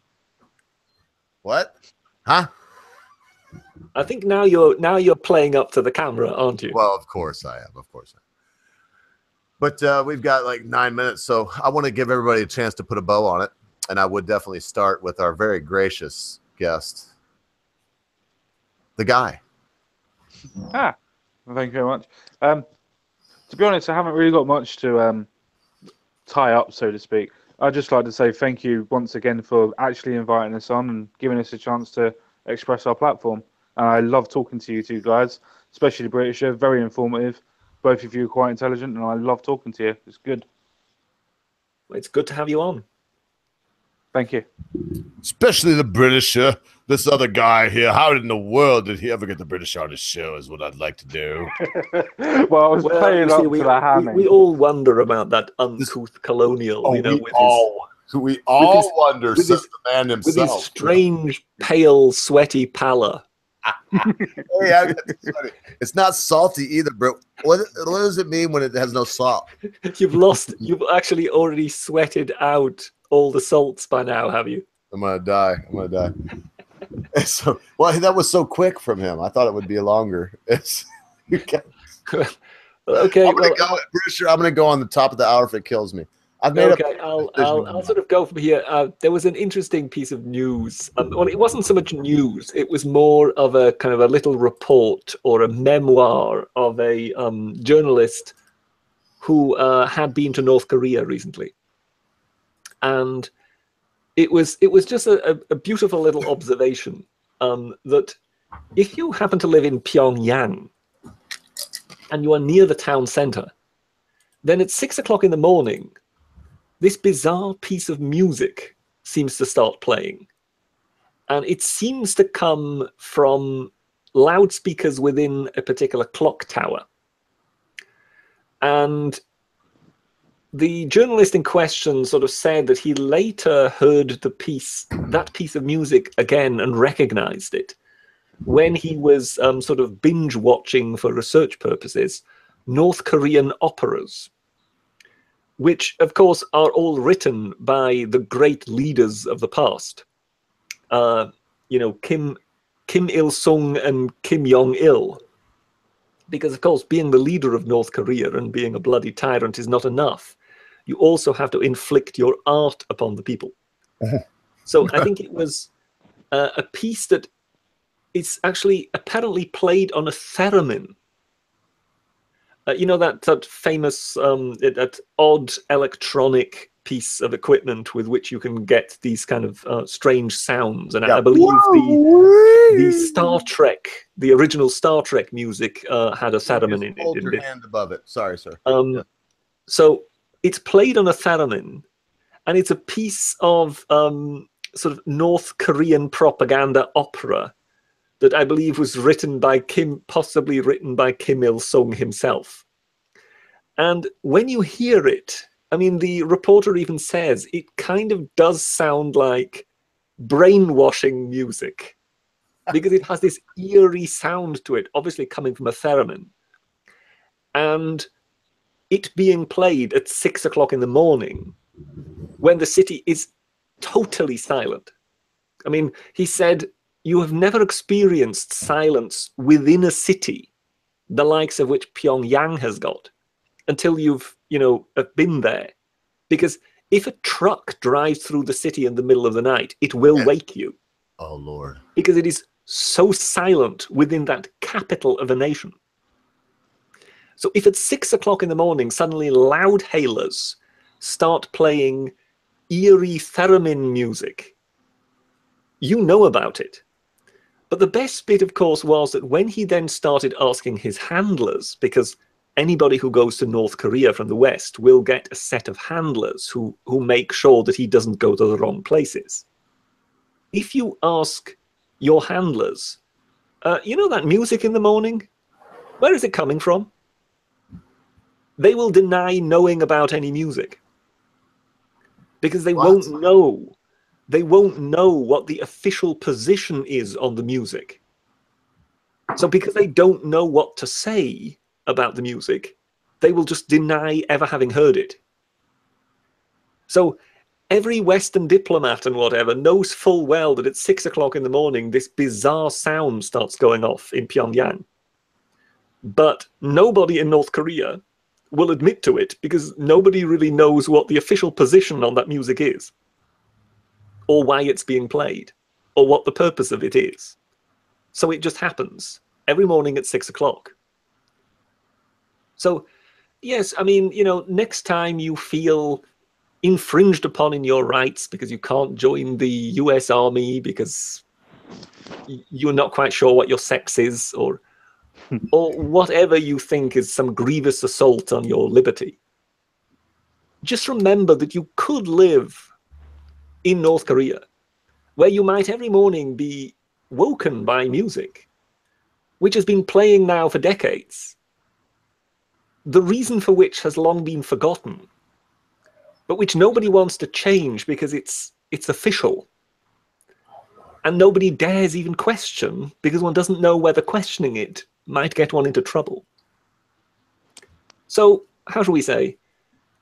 Perhaps just appreciate the liberties you've got. So yes, that's it from me. Mr. Ogre, over to you.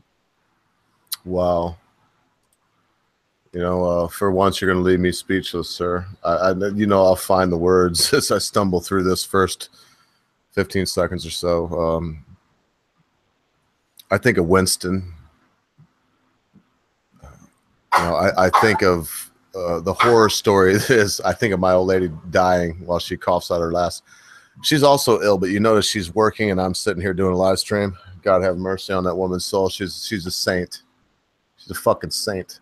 When I'm long dead and in my grave, I hope she gets a better man than me and lives another 50 years. I swear, I mean that from the bottom of my soul. But when Britisher, that stirred, I had a whole nother thing to say. And to be perfectly honest with you, Nate, that's why I let you go first. Because now this is the third time I can readily think of that what I had prepared to say has gone by the wayside. 1984 is beyond here. 1984 was the idea of Big Brother watching you. China implemented a social, it's like Facebook. In fact, it's on Facebook where they give you a checklist and they give you a rating on your social media that will affect your ability to borrow money. I can't make that up. You can easily check that out. The idea that Big Brother's watching us while we're Winston doing our morning exercises and we've got to buck up and, oh man, I can't believe she noticed me. And yes, I got to stretch it. I haven't done that in years. And you're coughing out while you're going, just wishing you had some victory gin. You know, those days are not only upon us, they're well past us. We now watch ourselves. We do things that Mrs. Ogre and I would not imagine. We were just talking the other day. We used to have a 1974 Opel 1900 station wagon. Had Deadhead stickers all over it. Naturally aspirated. In other words, it had a carburetor. It broke so many times. You couldn't just turn the key on. You turn the key on to turn the ignition on, and then you flip the switch on that turned the fuel pump on. You'd hear it go. Brrr. I put all this stuff in, and then you hit another button that would turn the starter on, and you had to click that off. So as soon as the car started, if you didn't click it off, it'd be going while it was freaking running. That was our car. We drove one winter from North Carolina to Michigan and back again, and we didn't have a cell phone. We didn't have nothing. We had our car, and we had dreams of adventure. Adventure's gone. Find some new adventure, you young people. Maybe you don't have that 1974 Opel 1900 that Mrs. Ogre and I had. Maybe you don't have that. But you got something out there. You got something they can't take. There is something left in humanity that they can't take. We can't turn into Pyongyang. We can't turn into a truck driving through at 6. You can't sleep if you can. You imagine anyone? Rhetorical question. Thank you for being polite in my rambling. I'm almost done. Fuck, I'm over my time. And I'll play this final song, and I hope at least the Britisher and everybody stays for the after chat. Go to New York City. The bedlam that is there at 6 o'clock in the morning would wake the dead. It never sleeps. It's a city that never sleeps. You can get your hair cut at 4 o'clock in the morning. There's nothing you can't do in New York City any time of day or night. How would we want to live? Do you want to go to Times Square? Get your hair cut? Go to the arcade that's been there for almost 100 years? Play some pinball? Hell, buy some heroin around the corner if you want to. It ain't my thing. Do whatever you want. Or do you want to live in Pyongyang, where social justice rules and nobody has the right to free speech because it might be hate speech? Nobody can admit they heard a song if the state doesn't tell them that song was okay to listen to. So, like I said, man, this is like 55 seconds long, folks. If y'all can hang out for just a minute, I'd appreciate it. At the end of this tune, this will be the end of the broadcast. So I got to tell you all this. Be good to your friends. Be good to your family members. Be good to your loved ones. Be quick to say you're sorry. Be even quicker to accept an apology. Especially if that thing your friend, your family member, your loved one has done seems to be so huge, you'll never be able to forget about it. Because constant viewers, my fellow travelers on this strange trip we call life, at a time you think not. Your friends, your family members, your loved ones, your life, your cause, and everything you hold dear will depart from you. Come on, join us next Monday, man. Who knows who will show up? We're going to have a good old time. People like me from previous months, okay? Total control. Bing, bing, bong, bong, bing, bing, bing, bing, bing, bong, bing, bing, bong. When Mexico sends its people, they're not sending their best. And I said, we need to build a wall. And nobody builds walls better than me, believe me. I'm going to bomb the shit out of them. We will make America great again. Grab him by the pussy. I don't care. China's killing us. We need to build a wall. My father gave me a small loan of $1 million. Fake news, folks. God bless you.